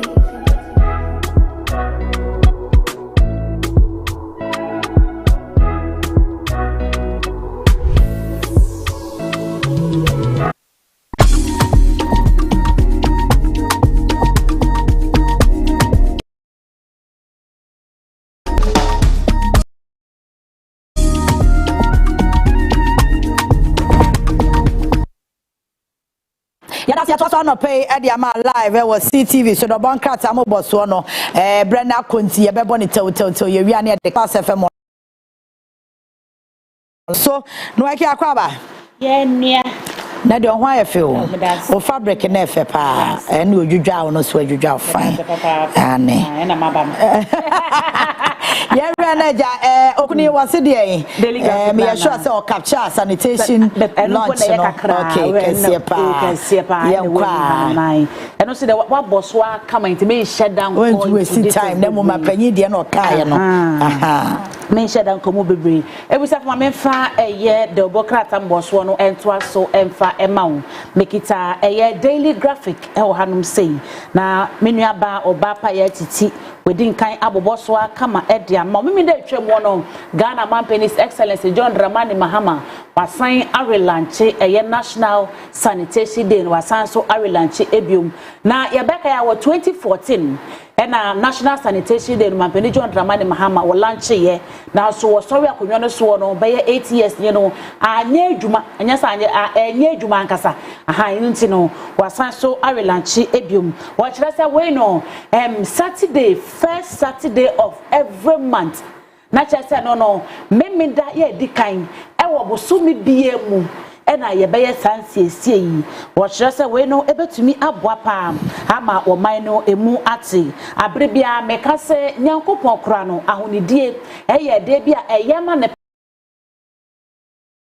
obitimi tina ka mu ene wono mpia wota na wato atwe ne window ni mu wono wato ato fom na pia wota ne da fom obi chewing gum na wato ato fom bibi biara kita obia obu ha wotimi ho pass dustbin esi ho na so no onfa to dustbin nim na wato ato nchen dustbin no so bi wo ha itimi si ho ma ne ye ma ye hu sa ye ma ye be ye firi ho e ba ne sa na bola no egugu fom na no ana mampeni John Dramani Mahama e kire se we no e betumi aboa pa amoman no emu atem na watchra say National Sanitation Day we are wasan so a relaunch ye no we no emfa ho ne amanyoko awodom say we ADC ni say we NPP ni say we CPP ni say we GUM JUN wasi amanyoku bi awodom bia so farasa we Ghana ni no me pa cha wasi we no kan bi afa so emfa ho ne kasa woka men kasa me de me yakroboni nti menka menye bi pacha won so ka hom se wo ye kroboni se wo ye frafrani se wo ye dagatini se wo ye asantini se wo ye kwawuni me pacha wo ye se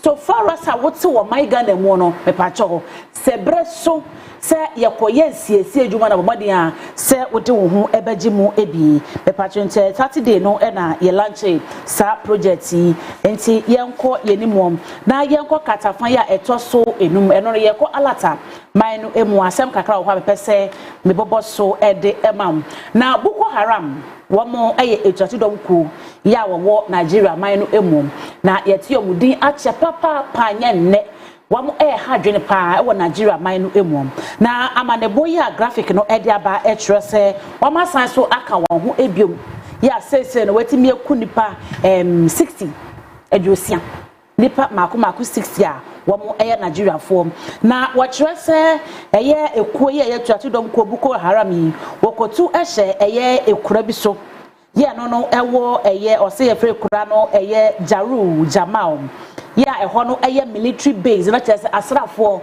na womo ewo ho no mo ya ewo Nigeria any Cameroon ehye de so ho no mo na wodi kai ekum asrafo enum enrechire na wasan so eto share village na ebe ho no so ya nipa 60 wokru no so no woku womo enyinam na military na say air force a womo so ewo Nigeria man ni mo no ebo ho modin etumi ku eye etwatidom koi emu nipa mako eduasa 30 a womo so ebo ho modin eku womo sempacho say woto eye daily graphic tatafa ya etoso enum a obenya stories yi ebina wa kenkan Mame kwa na mapeni John Dramani Mahama wasanso abo eye graphic for abaso wo kire say so bujumedi agudu awodie no say no wodi na befo kwanso ena say wonya fa phone na wonya boss wa ubetime nya stories no say the open bia star bia bi na wakenkan wo say no ebebo apa isa say nei no say wo kwa mahodo so kra na newspapers ahodo e wo ho no no so no digital na ena wo consent no wo de abasobo akọ ede ama wo mtipacha no so no say wo to eye daily graphic atafa ye to so du emiensa pay 13 ubetime enya bi na wakenkan e wo no mo na mamefa eye Republic Press the Bokrata no ento aso emfa ema wo na sawhwe eye front page a onimonyafo Kennedy akompreko e Japan ni foni edaham na mampani dada abedi chire ya afie twe mo no so na wotu franka edema NPP amanyoko no Dr. Alhaji Mahamudu Baumia wono so ni foni edahanum esem na yegyina be kai se na wotwe mo no eye onimonyafo Kennedy wo hene Japan wo koka asem na wo kire se mampani dada na dan kwakufuado wo betena so no wo de 1 million vote ena wo de epa mampani John Dramani Mahama ho e ma ne kwotena fie efie mako wotwe asa na wo wote se denka asa na wotime tete denka kankakra ide yi no wasan so abetena so na wo tresa mampani John Dramani Mahama e de 1.7 million ena de biti mampani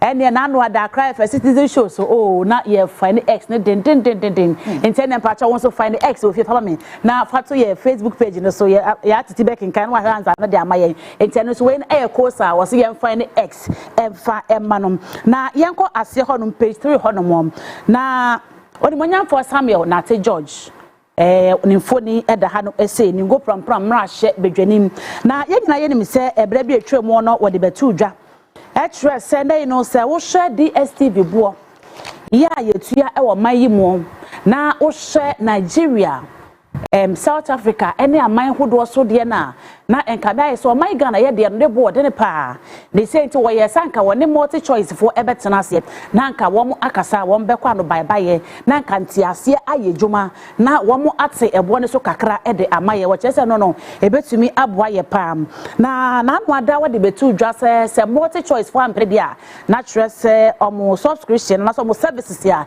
e wo man ni mu no ye bejai on be suspend kura na maybe dey twem no or the betu dwa etres ranka multi choice for e your madwin se wo mo ebeti ase se wo betete so e de amagana for kwansima e no mo ankasa san de ba se wo man ankasa so beti ase so betete so wo so mo ankasa e no e na eye onimonyamfo Samuel na te George e bo amane se wo mo antete so amfa ma ye dia and the seat no the seat was and 8 the Saturday no I don't know ya we so DSTV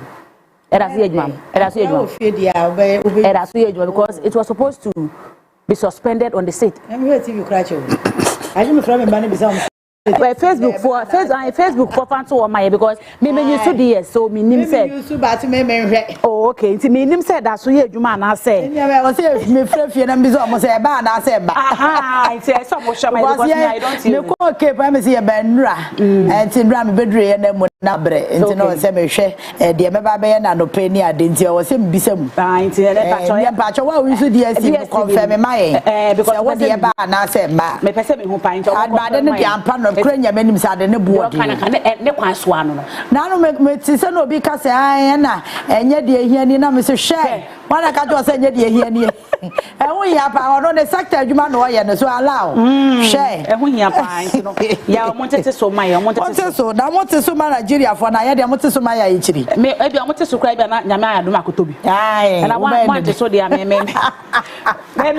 ya ho ka se de be no ya tempo I mean scan fanyo so ma memfa daily democrat the democrat no na memfa ensori so na menko krata fire etoso mienu na hono no chief justice on monya for Julius Debra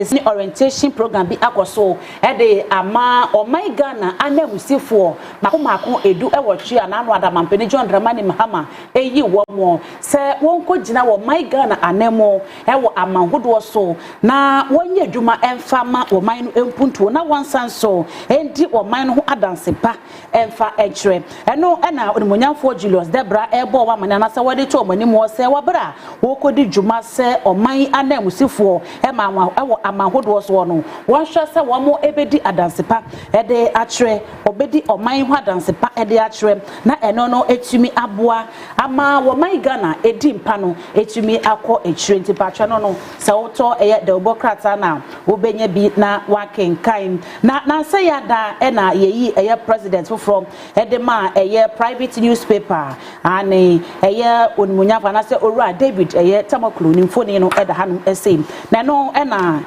no ada ye de akofona ehye ne nsem eye Saturday no ye de akofona ehye ne nsem won e na wo da eye wo mo a wo boa ye e ma sa newspaper no etimi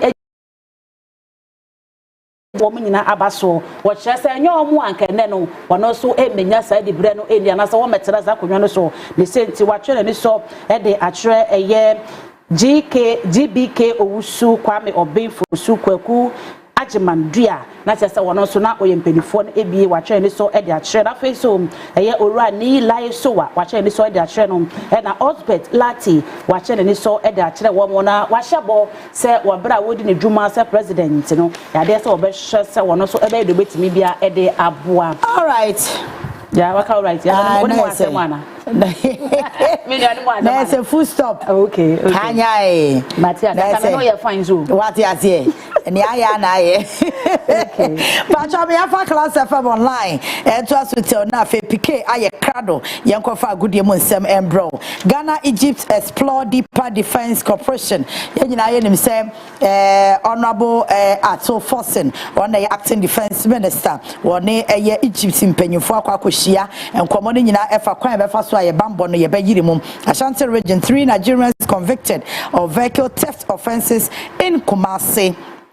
Eve Smith, Ghana's ambassador to US, na no chese. O ma panyi dwumadi ehom nsa no ne gina mu ekasaye e de ma wo ma wo hye o ma panyi bose wo ma de o metimi no mo de o my Ghana map no wo mo de yakwa akoto so kama. NCA update on DSCV pricing in Ghana and also Okwa Class FM online ubenya enchemu educhum holds a blueprint to make Ghana a developed nation. And fine is local government minister urges religious institution to be equipped.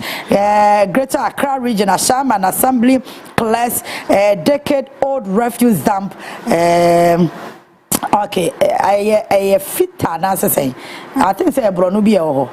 Okay, special operations team intensify patrols at community engagement. Mahama Relaunches National Sanitation Day calls for collective action. Okay, Kasua Court jails teacher and student for wasis. And AFAME Vice President, Her Excellency Professor Jenana Opoku Ajema sends good message to the people of Ogwai Traditional Council. Fellows of Osukwachi prioritize education in Elbra Asebu Kwaman Kese. This and many more our Class FM online.com. Fellows of Osukwachi don't say what we are school fees ma tertiary students. One constituency one. Why are they pa? Why are they? Nyame onshran. Man PK. Man under PK. And Ghana now kwano. Yasudi. I serious one. Now there's so much emotion shakura mi hu. Serious one pa ye ni Mali. It's a win-win. Oh, now they mo ye nti am se me vem wo. In a game ni dey I'm afraid but so to have been winning a game here. I am one so channel pay be sake no. Na so be hye. I am one so winning. Na ono kwa winning a game here. Ya de ekoko Yo. Yeah. So him that say because when they come to blasters to track record nenye. Your chances say be work up no. Aye kiti. I confirm America no person didi agro. Enti no only option bia I was so winning because they know that Comoros is winning the game. Yeah. Wow. Now no yes team kuro ya na me ka say mentia say dey Comoros team shega. Almost you know me last game we fie enti. Can you imagine? Yeah na ya Shamali ya nya winner. Yes. Na say Mali ye ko show 2-1 to almost banaba o manya bre pa. Yeah, but I show 2-1 cross enough. I just said the show 1. It is a PK. They hear just the 3 points, right? I was a winning. I was a winning game. You're winning, and that's it. You're trigger because I was 16. Mali, I was 12 or say or about 15. No, close to 1. Madagascar did 18. Now they are no Comoros match. Madagascar should be 18. Only we know about 16. See, I was 16. Madagascar about between. Comoros about between. Okay. I was here winning the game. And see, another you'll be a kind of brought for at all costs. I was here winning. And then I'm there more for. I'm buying so. I know to Ado. Yeah, now players in a one. Now, swab a shape, papa. One year, Frelmo. Oh, players need a Omodoso, Pate, a baby, Jordan, a baby, Kudus, Ewo, Salisu, Diku. Semenyo Omodoso Omo nyina ba let's now say a from why did you the chapter yeah close yeah and mo ne me so mo be bresa na Jordan e wo me na me ka kire mo dede mo be bresa dede you be enya mpama yesrew bibia you be enya mpama oya dey onya mpama fanti na maka enye duabo enya kan enya duabo sabe me yabunu ni tika chi se bebre a ase o domi yesrew na dia mo dia ye dede no ene de fa unse nyina ma ye samuajan de ho mo oba pa enam kwa de me say kwa de yesrew Cast and Pama Moda. In a man, you did free blasters him. And I have a share. Oh, but I am you say to me qualify your co-work up. I will not be surprised if I team. Because now you about qualifies now. You know, Baba boy, I mean about qualifies. And no more you know in chain. Now, what up on no more Jenny Guazia, my friend. They don't they do him so special. Some will you the dance in chain. No, him so oh, I'm not soon. Say, yeah, Baba. Yeah, oh my God, of course, I'm possible soon. CTV Ghana's #1. My ancient some now say now in the World Cup qualifiers 2026. Ghana in the training the Eagles of Mali at the Yentamson Ewa Accra Sports Stadium and a coach Nana Otuado or say Quembia so in Ghana. Yanka say that she say about World Cup no same. The whole team, I mean everybody was on him said that she same as we winning the expectation was high for us to win and yeah, we were disappointed. We analyzed the game very well and hope that we learned out of this. And we surely, I'm very, very sure we show another face here in Accra. Yeah, surely it's easier to play at home with our spectators supporting us, pushing our last percentage out of the bodies of the players, but also to play in the evening on grass. I expect a different face of the players. I think, yeah, I hope that we learned out of the mistakes we did against Chad. And yeah, the good thing is at the end we still have it in our own hands. We have to keep the pace high. It will be very, very difficult against Mali. They're in a good shape. So yeah, I'm looking forward. Positive truth is nothing has changed. So we are 3 points. We were 3 points ahead the second, and this was the status quo. I know Comoros is playing at the moment, so they're leading. So it's getting closer. But for us, nothing has changed. We wanted to beat Mali at home, and this is what we're looking for tomorrow. And so it's the only positive thing about the Chad game is we still have it in our own hands, and we still can decide our own destiny. So we will put everything in this game tomorrow to win this game. It's not always easy because if we see these late goals, there are always different people are involved. You know, and some of those players are not there. And now this game, there were other people involved who are not there in the other game. So I can't blame it on the team as such, you know, because it's not always the same players playing. But surely we have to do better. And like I said, we don't have time. We have to learn quick, very, very quick. And what I expect, at least if we don't have a good day, is to stop them from shooting at goals. And we have to do everything we can. And even before the Chad game, and my problem is, in general, even when no matter who I speak to, all Ghanaians, before we played against Chad, don't worry, And the problem is, if this kind of mentality also from the media was addressed to us, Chad, who's Chad? If this gets a little bit, just 1% in the brain of a player, we have a big problem. So I urge people, we are not at the World Cup yet. We have to fight for this. We have to give our lives for this. We are not there yet. No way. And our opponents, they will do everything to stop us from going there.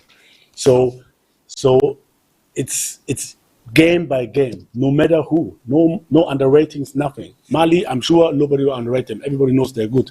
So I'm not worried. So I know we will put everything in. But we have to be concentrated till the last minute. And now, Ebusia, game Ghana ni Mali bought in the coach or the Eagles of Mali Pimo Ghana, Tom Semfe or say Quembias or because surprise Ghana.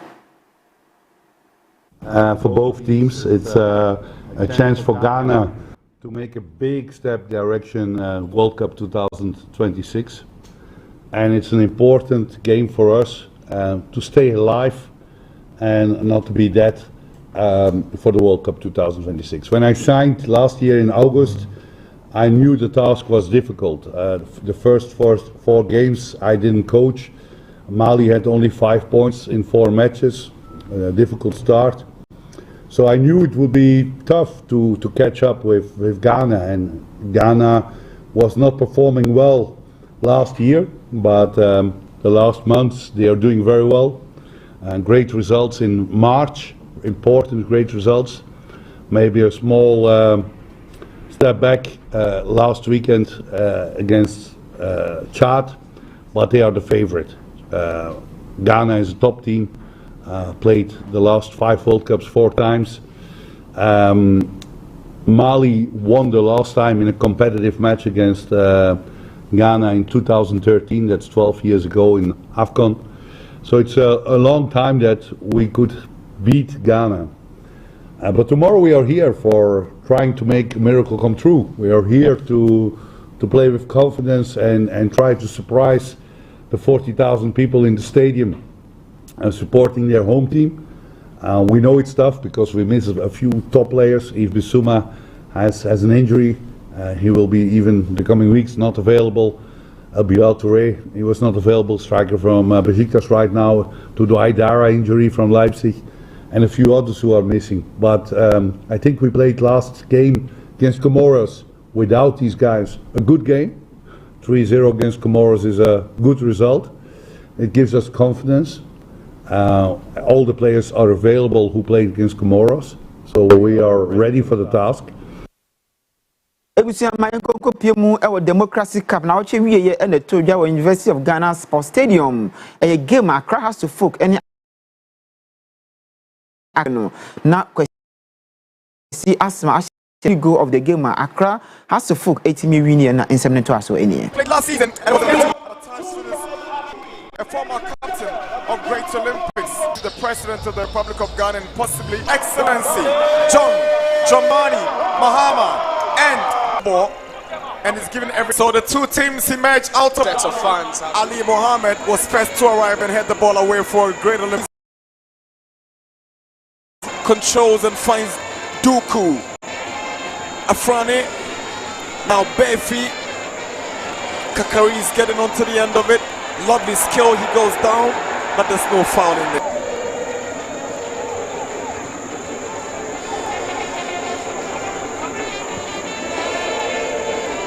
But so he's not offered that support for Frank Duku.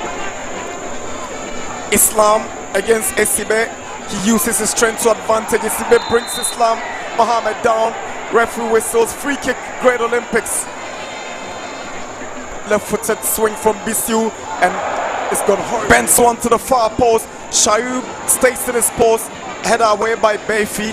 And Abdul Karim will run to the end of it. The right-footed cross. Here is Asma. Chance for Azabo. Paku goes past his marker. Tries to dink one to Esubontin. That's the drive and it's the opening goal. The Phobians are up by 1 goal. It was just not danger for them until Paku had to head that one down onto the back of Asma, who just hit that one on the half volley. And it's a preparation that we had, which is the pre-season, which we are preparing towards the main league, which is the ultimate. I'm trying my possible best to make sure that I qualify Olympics back to the Premier. So the ultimate is to make sure that maybe we win this democracy, but it's not unfortunate that we lost it. So we have to go back and make sure that this is our first week of pre-season. So we need to go back and make sure that we work on our pre-season and then we take it from there. It's very tough for me as a coach, especially when it comes to our players' mentality. So I try my possible best to make sure that I switch their mentality to my system. So I think that is exactly what they are doing, and they are really improving. Every session you see, there's an improvement. The Olympics team came with a very low block, and so you need a lot of patience. You need a lot. Sometimes when I get up, it's just to re-emphasize on what we had agreed to do in terms of the spaces that were available, and then where there's no space, how we need to be more calm and be more patient, and then keep moving the ball and then moving the opponent, and then surely you will surely find the spaces. For me, winning is good, but I think that the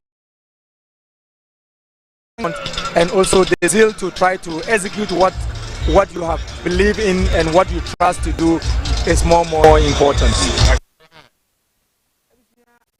Na Nkoko Piemu ewo America na enra na wochiwie and the US Open Tennis Championship 2025 eba na wie memma na kachi no abrante ye fe no Carlos Alcaraz we winning his second US Open Tennis Championship abrante Yannick Sinner obono 2-6 6-3 1-6 6-4 ewo hono.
esi na ena ye wawoda ye fro Niko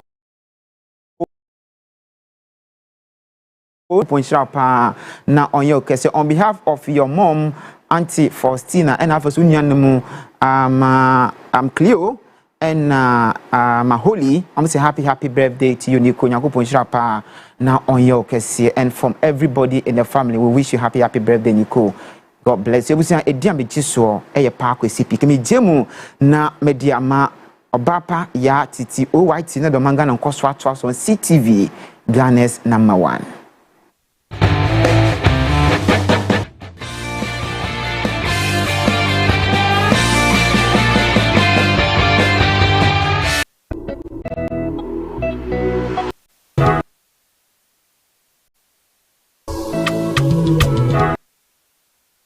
Furnishing in a real estate business is a great deal for survival. My struggles as a young estate developer were cut short when I discovered Furniture Ghana. With quality furniture made from the finest woods and amazing after-sale service, Furniture Ghana changed my story with every single home I built. It's a one-stop shop that serves the interests of clients with a variety of living room and dining sets, solid wood kitchen installations, wardrobes, doors, cabinets, beds, pergolas, floor parquets, and many other wooden products that will last a lifetime. With Furniture Ghana, all clients are offered the opportunity to customize furniture to their specifications, and the smile on their faces says it all. Thanks to Furniture, home can look beautiful with furniture that would last for generations. Visit Furniture Ghana today and share my story. Locate us at Yaniba Estate, Osu, Accra, or call 0303 966 085 or 055 278 4097. Think wood, think Furniture. Introducing the new Jamal Washington.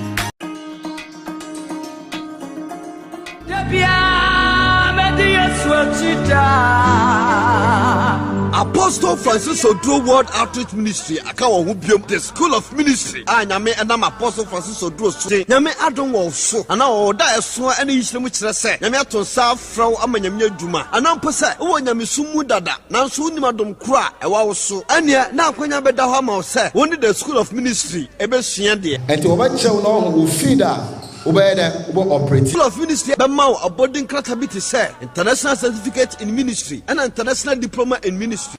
Start the training now. Evergreen memories. Wow. We kind those days and in front of him. Abraya buffer for now parenting edi omo enkwada eba. Itina wan kono na me put some for say. Na ebi but I'm check. We bonded as colleagues at the dining hall, the dormitories, classrooms. It's just said, but the question is, hey, now squad you were here, or like were here, Floozy, and you boys in here, where you day, we are school, we are by the point, University. A minimum Babrabon 70, they had to retire to the villages. We are here to reunite you and ensure that we can help each other. But before that, I will call St. Louis, Ola, Wegehi, Holiko, Preset, and St. Peter's, and I'll call Bishop Herman, and St. Augustine. This is the platform for you. CTV Adaroma, the most young program neighbor, Family and Friends Reunion. Join me, Dr. Kofi Annan, on Family and Friends Reunion as we share memories and experiences in life, only on CTV, Ghana's #1.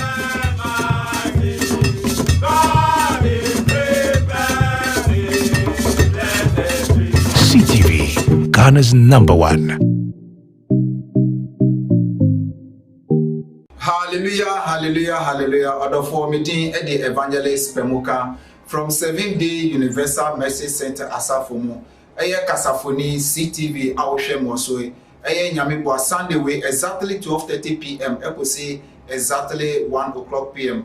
Yenemo ebeche eye enkwaje asamti framadamfo nefra unya from bibiara wonemno guys Evangelist Pemuka aba yebeche enkwaje asam nyame nhira mo omamunye kese omamunye na mufri adomu enko adomu ye wonya kopon nhira nyina amen.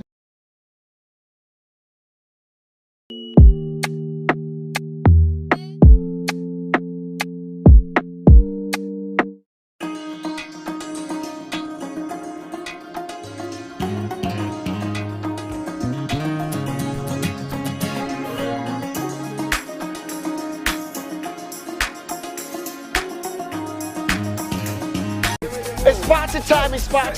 I'm watching the fair. Obaa Yaa. As I introduce to you, Safari Zoom Flex live on Ghana's #1. With Zoom Flex, you can join the fun wherever you find yourself via Zoomer.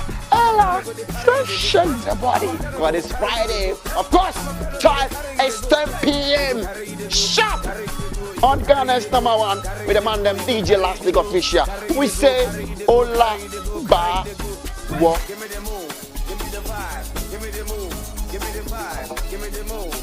CTV, Ghana's #1.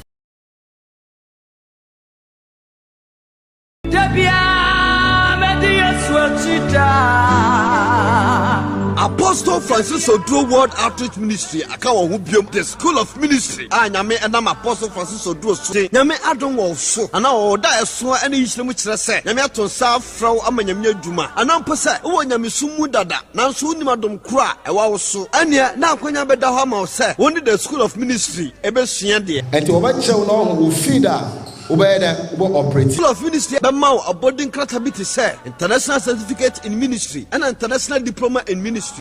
Start the training now. Evergreen memories. Wow. We kind those days and in front of him. Abra back from now parenting edi omo enkwada eba. Itina wan kono na me put some say. Na ebi but am check.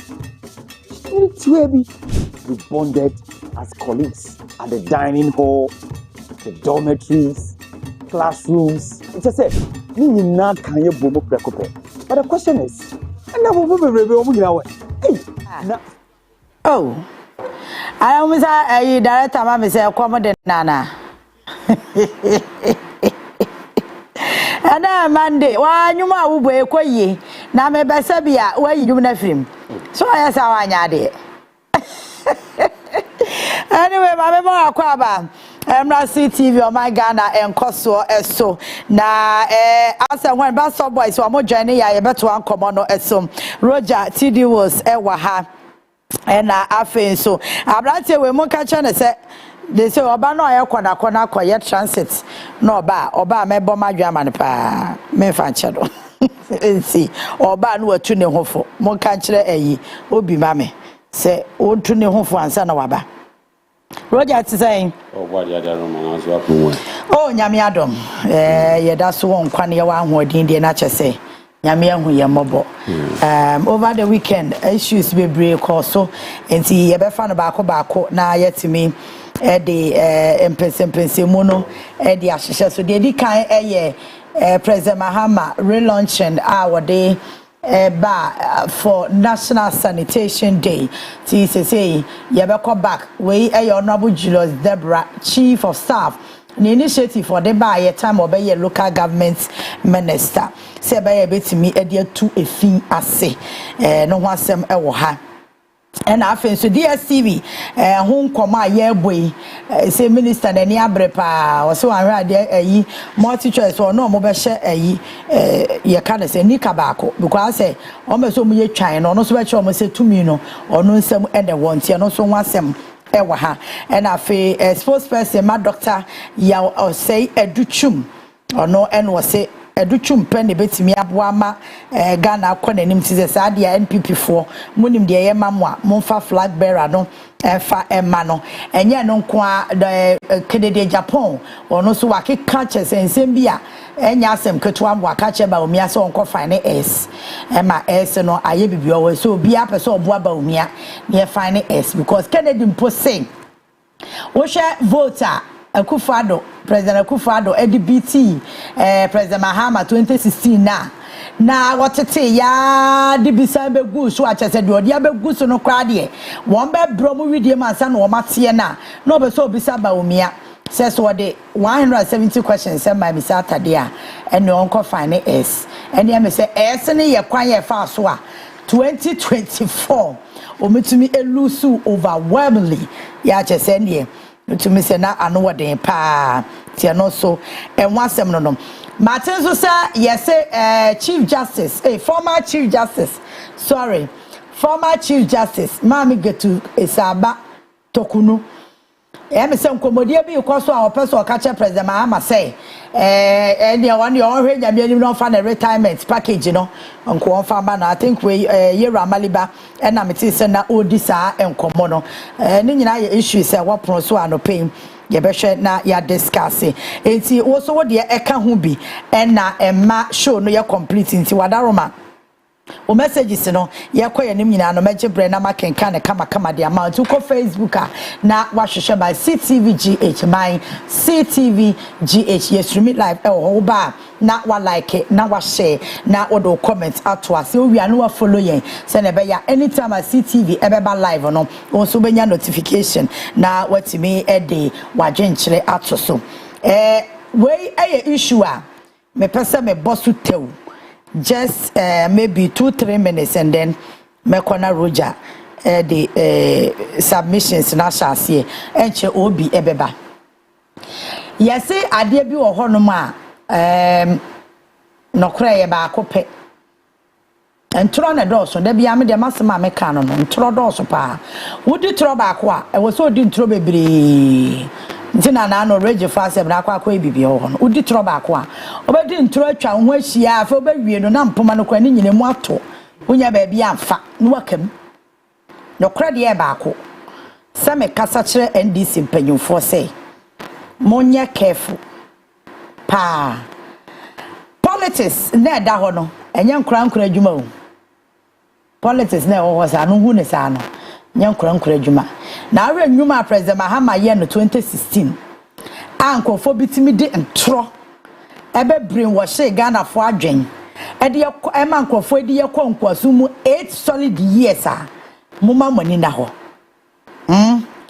Steven Atubiga or whatever he call himself no then ya bre asese why ne ho sese ono na ana ne party na egu anasa ayede a person de ne ho twitwi mu no na no woni na makati na me hwe ni say ya me yesesa issue no me address no proper ba hwa na me refi Steven Atubiga o seden NDC mpanyufo na amani abre na mo soso ne so no mo eya na mo refi intent azie ntempa o ya na mo ho ya me wanwa say ti mo refi atemdi a papa we di president Mahama okrom ha then ani abre na chese woni won ya wonkofo bi o mo opportunist no ya this ni wana kacha no so on free party ni why they said Awa Mohammed the money and went to Oja NDC I say NDC aya akono a awa nya aya nko beba back nso wo hu do be ne ho e money anwa e na awa de ja NDC e say ba bi okoye wo ma anheda anyi no papa bi asa awa wo de afa bibi ato nche wo ba back campaign for bejo bra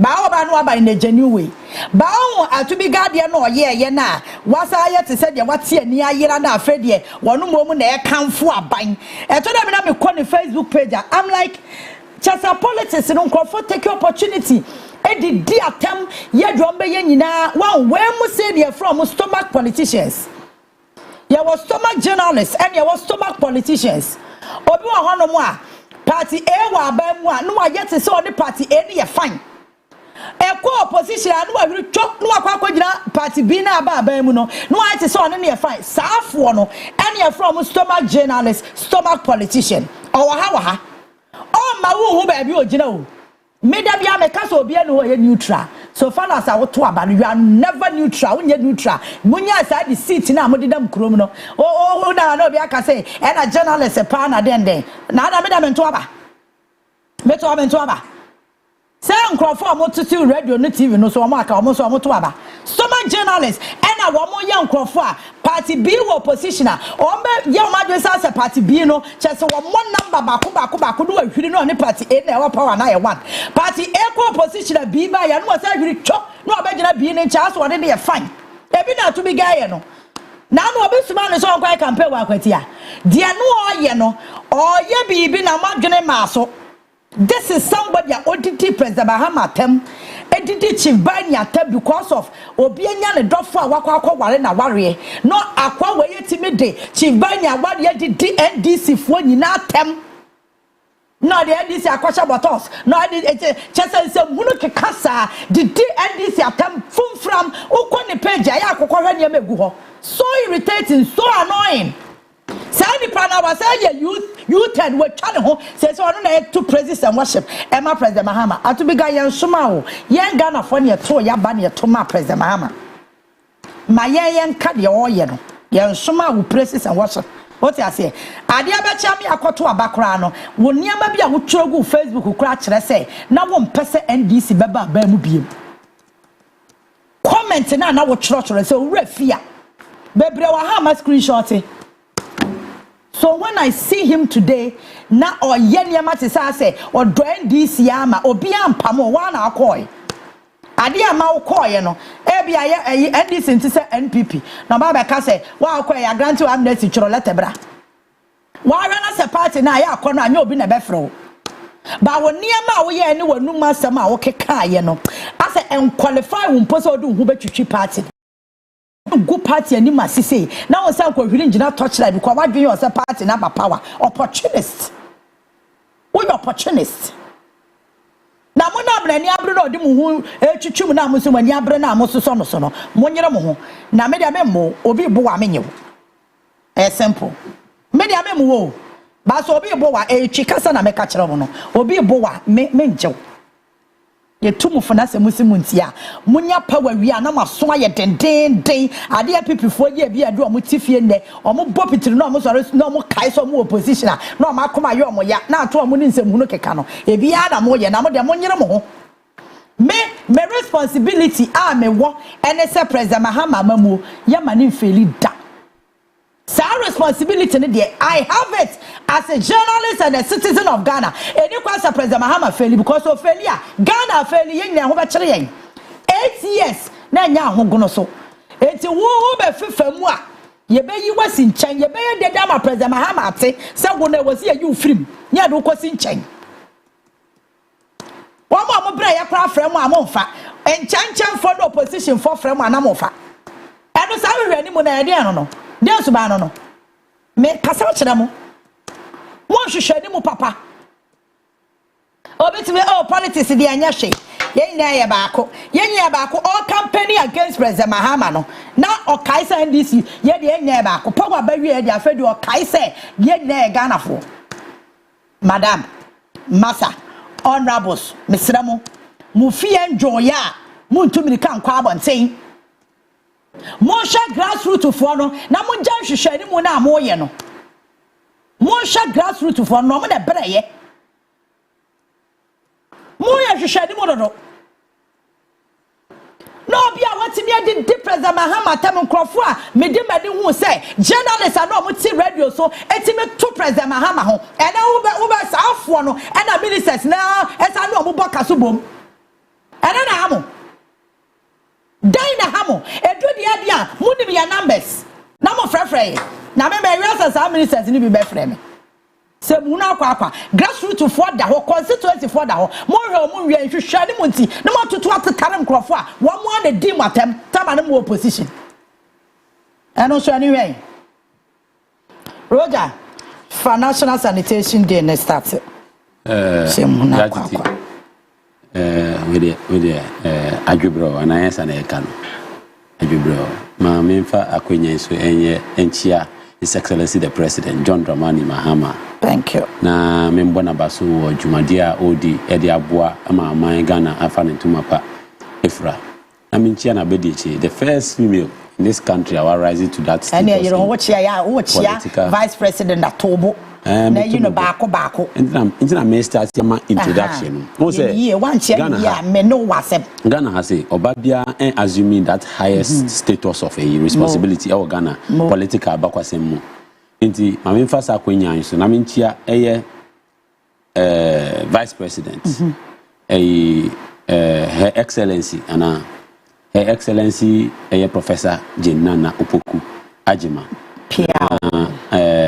Nyakopon Nkosuo emana honde na omano nimdie na ofan bo aban na chi dom ofan type president na chi na omonfa Ghana enko the level a omo desire say omo de Ghana ebeko na minsan enchia aban mu penifoni na appointees ni obi biara odi ne nyansa ebo aban na chi dom chief of staff na eda omano maminchia honorable junior Julius chief of staff so wo chia na ya no atobo chief of staff Obo Ejuma chiani won chiani anam chiani ma mami chiano ni tia abemu penifoni na I mean chief of staff ne do what you say honorable Julius Debra bia obi a mechiao na Mr. Enchia mi am papa no the Ahoy brothers omutie mi daddy echia mu ni na me fa kwenye so ensanso ntia the strategic tactician wonim ono ne honorable Johnson Asiedu Nketia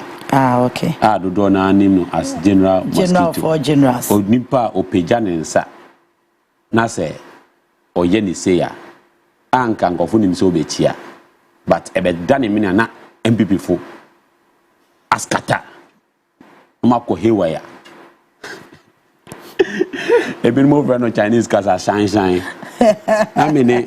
na me madam fo biye kasa no say mo party chairman the new name I dey man here shine shine no so wan no shine on what na China yeah bo no akwatia no omo so oduru aye na sia no ye say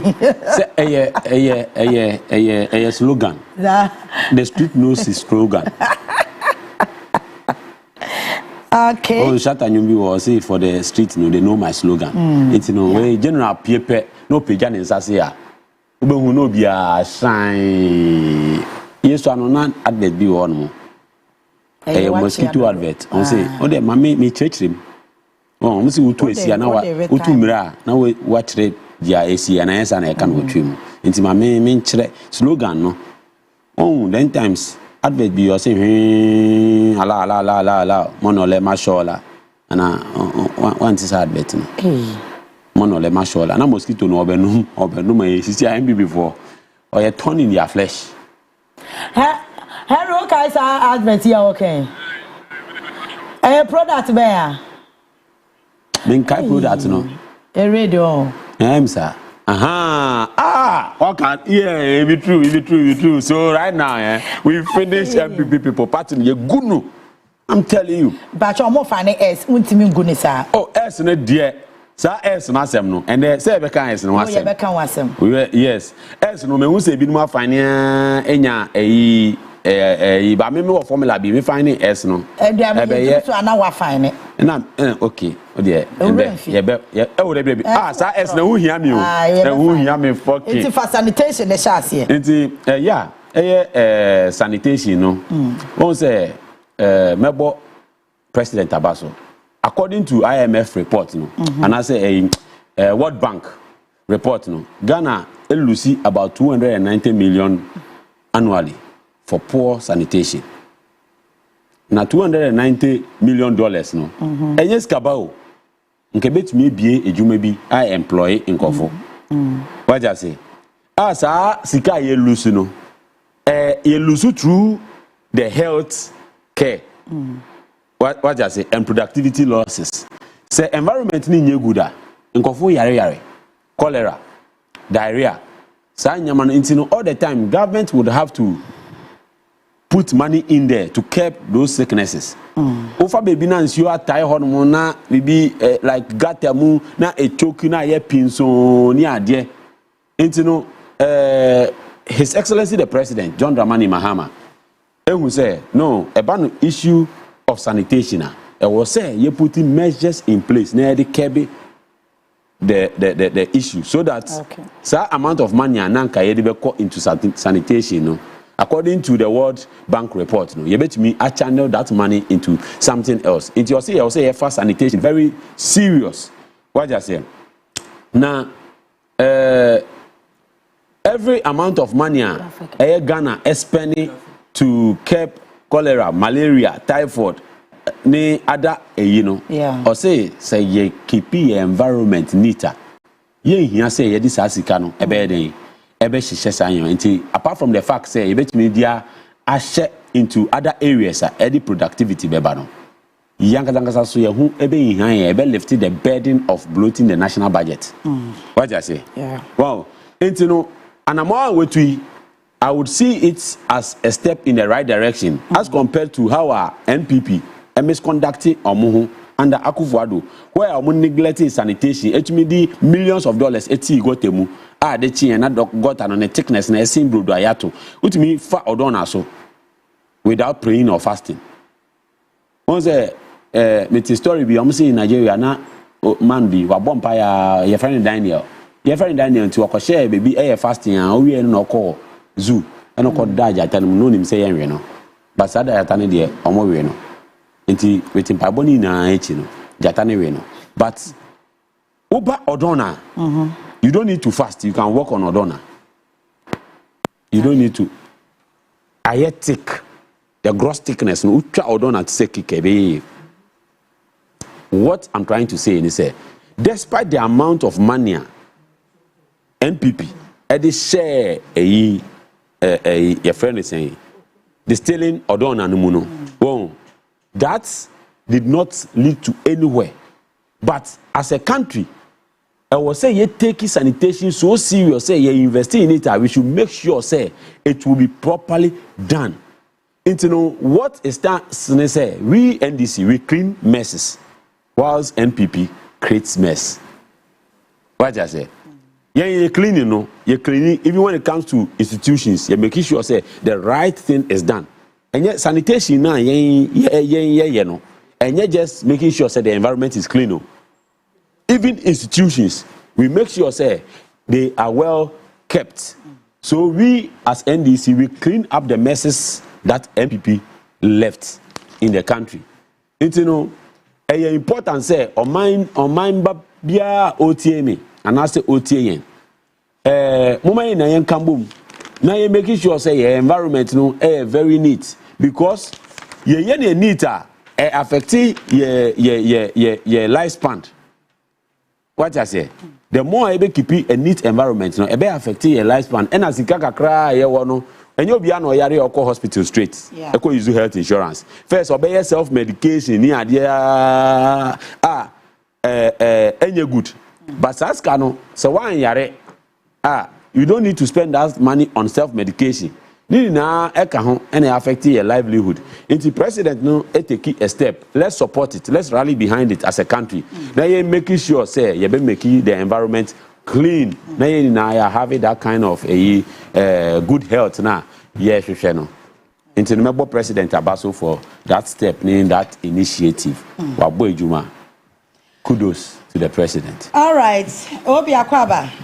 Nyame adom na so say me so transit na ba Obaa Yaa wo ye no obete so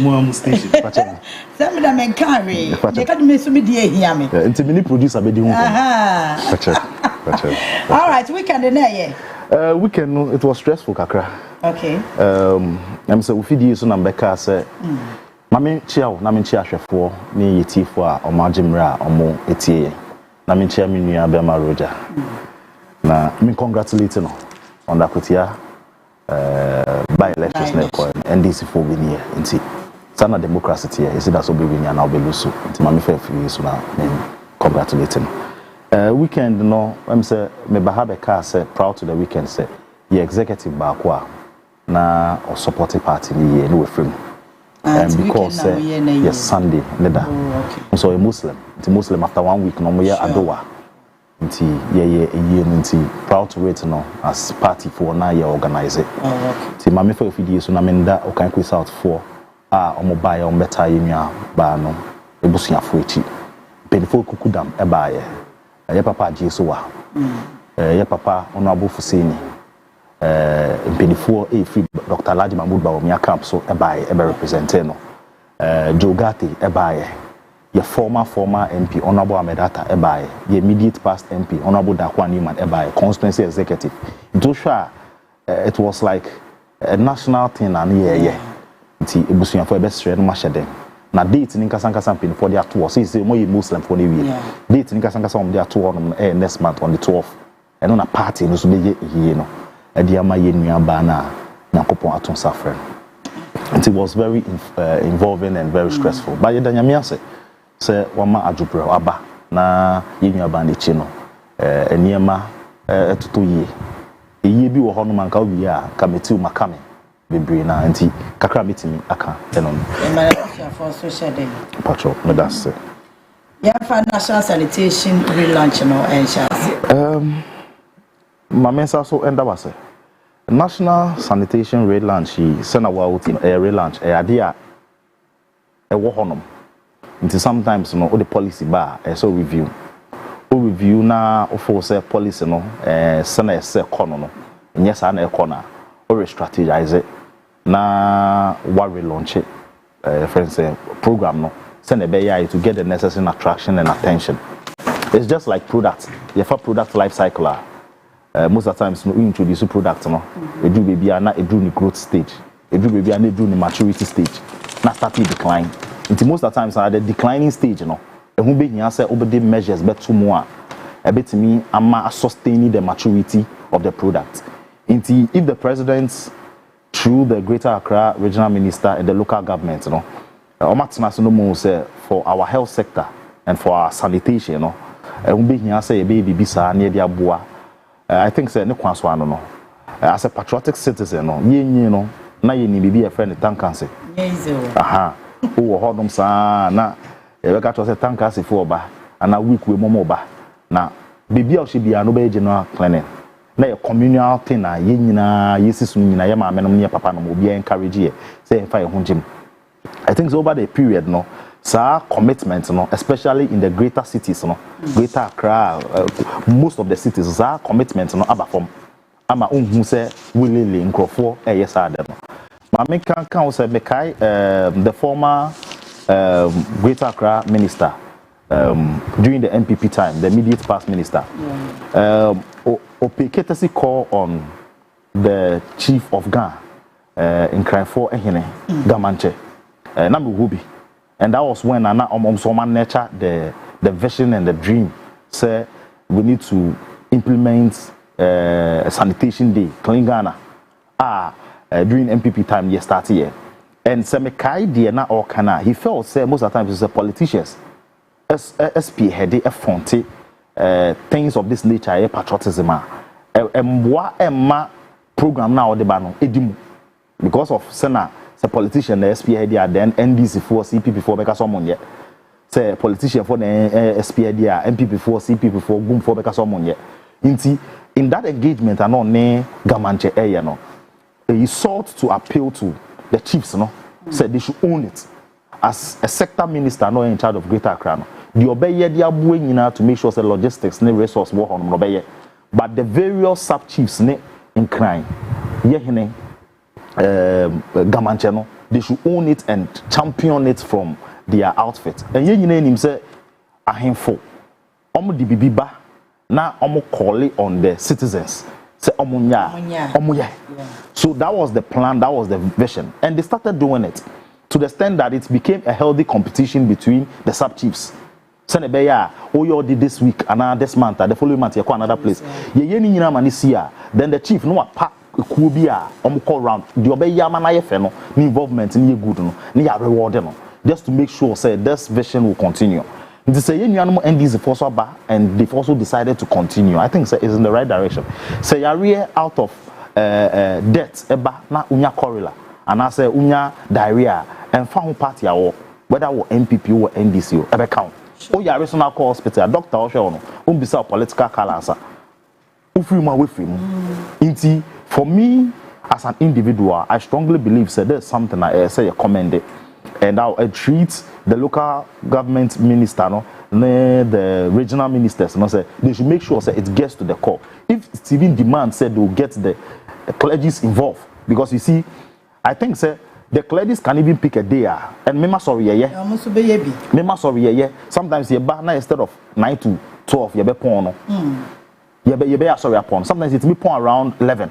Now 1 hour no yeah they clean up sorry no yes, so I think that they should extend it to the clergy, the Muslim community, the Christian community and the chiefs no, and let's see how best I'll meet my and I think that it will help us as a country. Intikakra meet me aka afa no.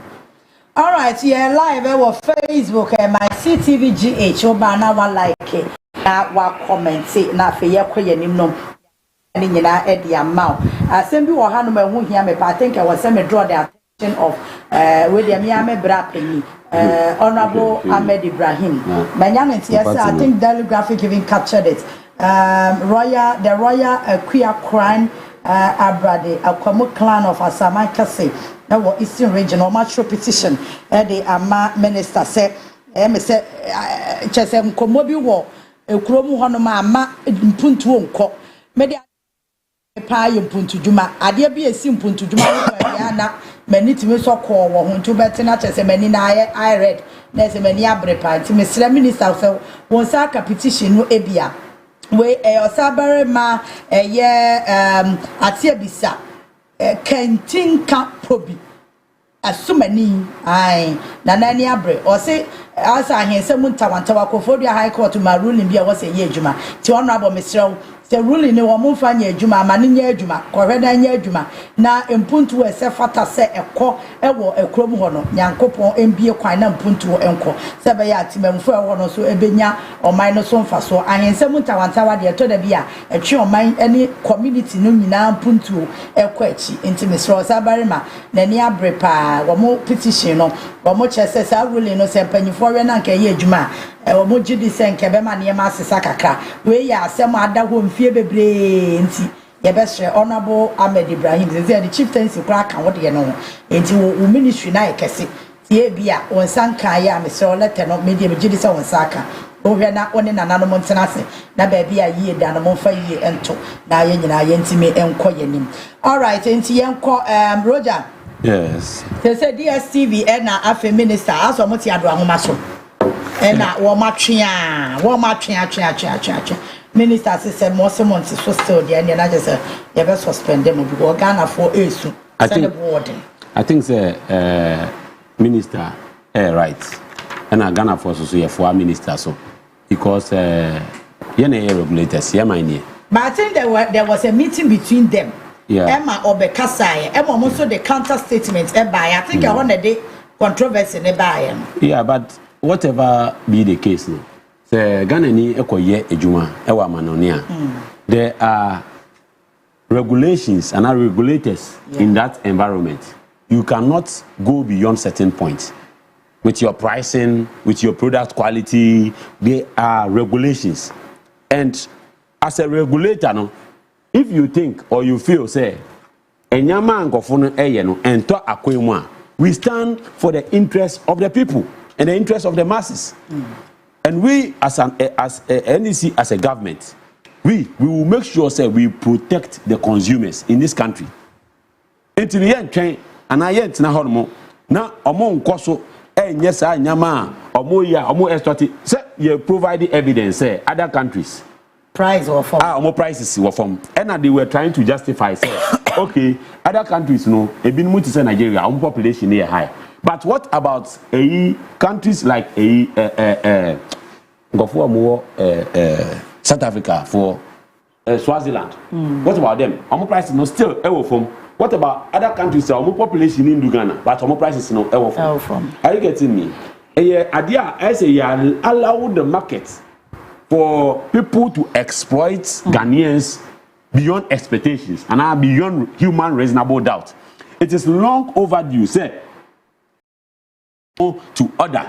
See, with exploitations and regulations, I was say, yes, more. I think they shouldn't only end with DSTV. Other institutions, when it comes to consumables, products, when it comes to services, we should regulate this thing because there is no country in the world how develop here or more regulated prices of goods and services. You get me? We are not saying say don't produce, don't do business. We are not saying say you cannot price or make profit, but you should not over-exploit the indigents. I don't think any other person in this country ever kiki against the stance the minister is taking. Are you getting me? So omo fele say omo to me make sure say omo better prices next one. Then fair enough, we should put a stop to their operations. Wait, and there's nothing like judgment debt on this. We are a sovereign country, and this is what the minister is calling for, and the whole country supports the stance of the minister. And I only I know because you bear the cost, and it goes beyond politics. This is a national interest.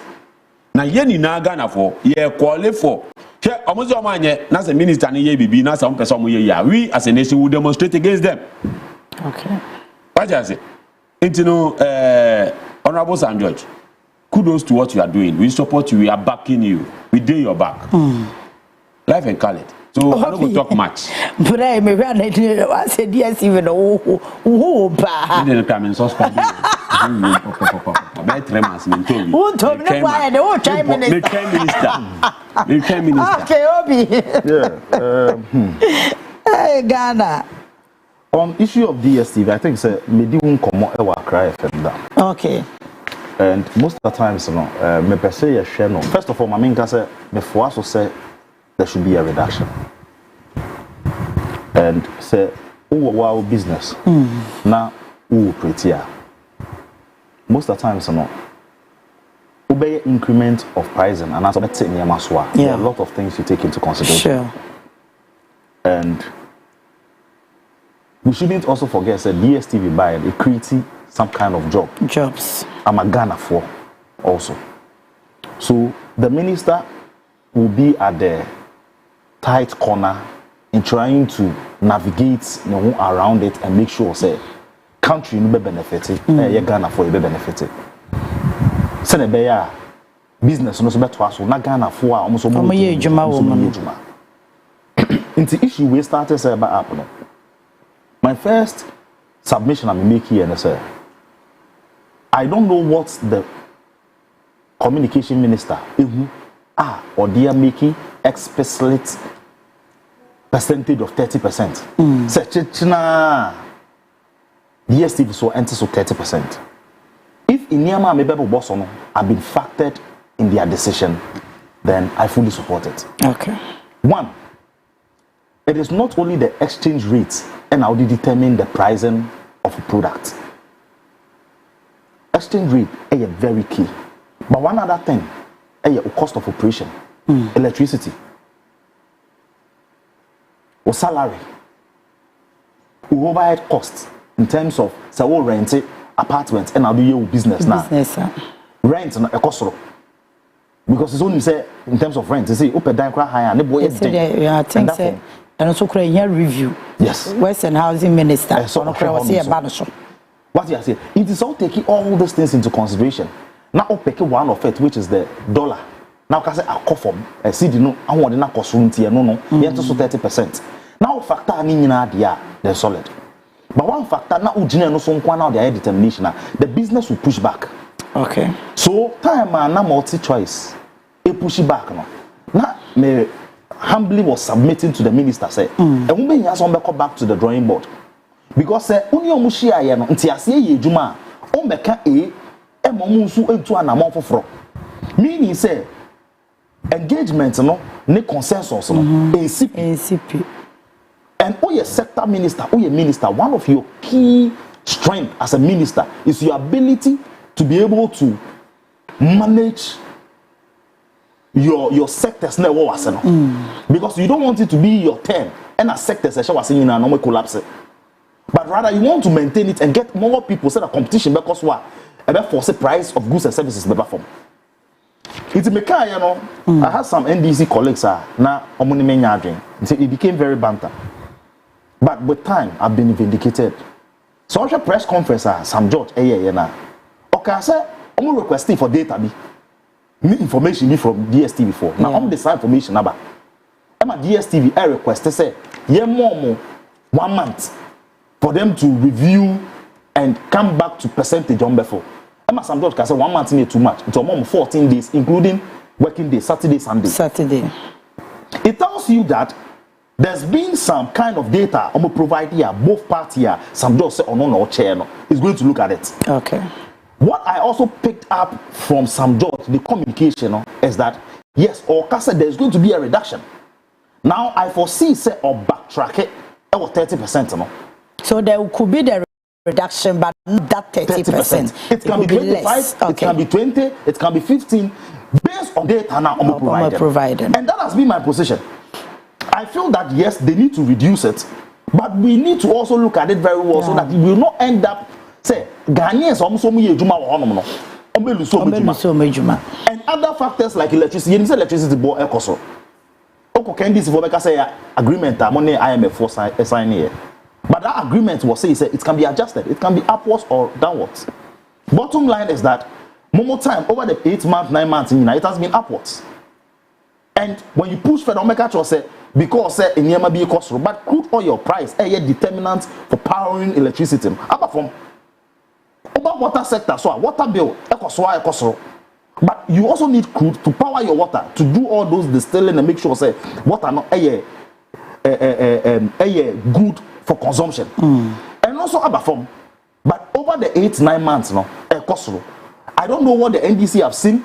For which reason our more increasing probably is to also show up and make sure it's a seed in beach now resources because of claiming some other tax, momo tax, need those kind of things. It is their government. But for me, if you look at it from a DSTV point of view, other costs are going up.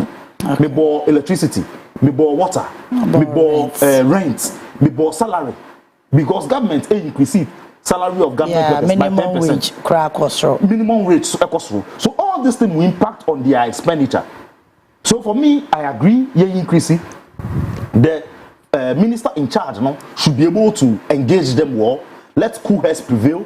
Let's make sure that Ghana or Ghanaians benefit from the reduction, but the company also does not collapse because we also need them in that sector. But that's it. All right.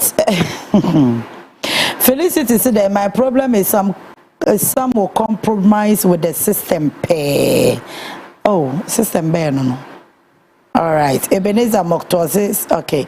Sanitation Day was started in 2013. Yeah. Okay. Oh, don't do that. Don't do that. All right. So, say, Roger. Yeah. What are the math teacher? Oh, me. And I can't this will be find S. Why you don't want find S? I don't want the question about. Find my inquiry. Find it. Someone will say. Oh, problem. Who can you wait for find it? My friend will be in a drama. I will copy a man on Fanco.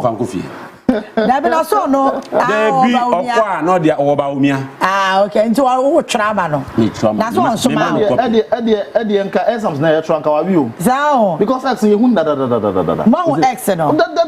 Your mom who know, a moment say 13.1. Make sure X no ye be 1,000 years. A man for factors, me that's it. Obeka DSTV assembly or say factors. Now what would you say? Wait. Oh, Master. Maybe make up BSB so. What's the factors? Sam George. Hey, let me tell you, say who follow conversation in year. Even calculation on my in city. You compare the regional prices across Africa. No? It is in dollar.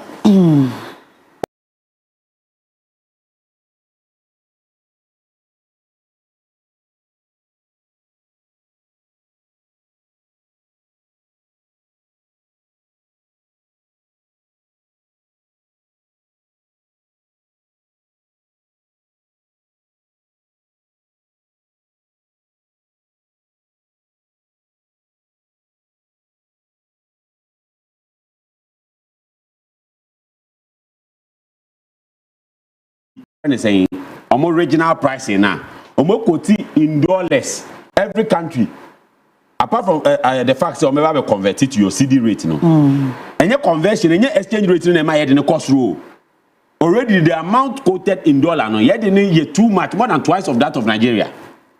Okay, what I say in dollar no yet in more than twice.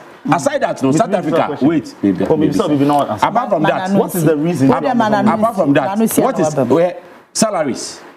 South Africa, remuneration is higher than Ghana. Like in terms of paying for paying workers, higher. It's already high in those environments. Ghana, I know much workers now. It's no say issue number. Who say other factors now? Oh, cano. Among human, among better and calling them to the table. No one go and sit there with the empty hand. It's the issue. They say the interest of the Ghanaians has to be met, and that is it, and we stand by it. So what you say? 30%.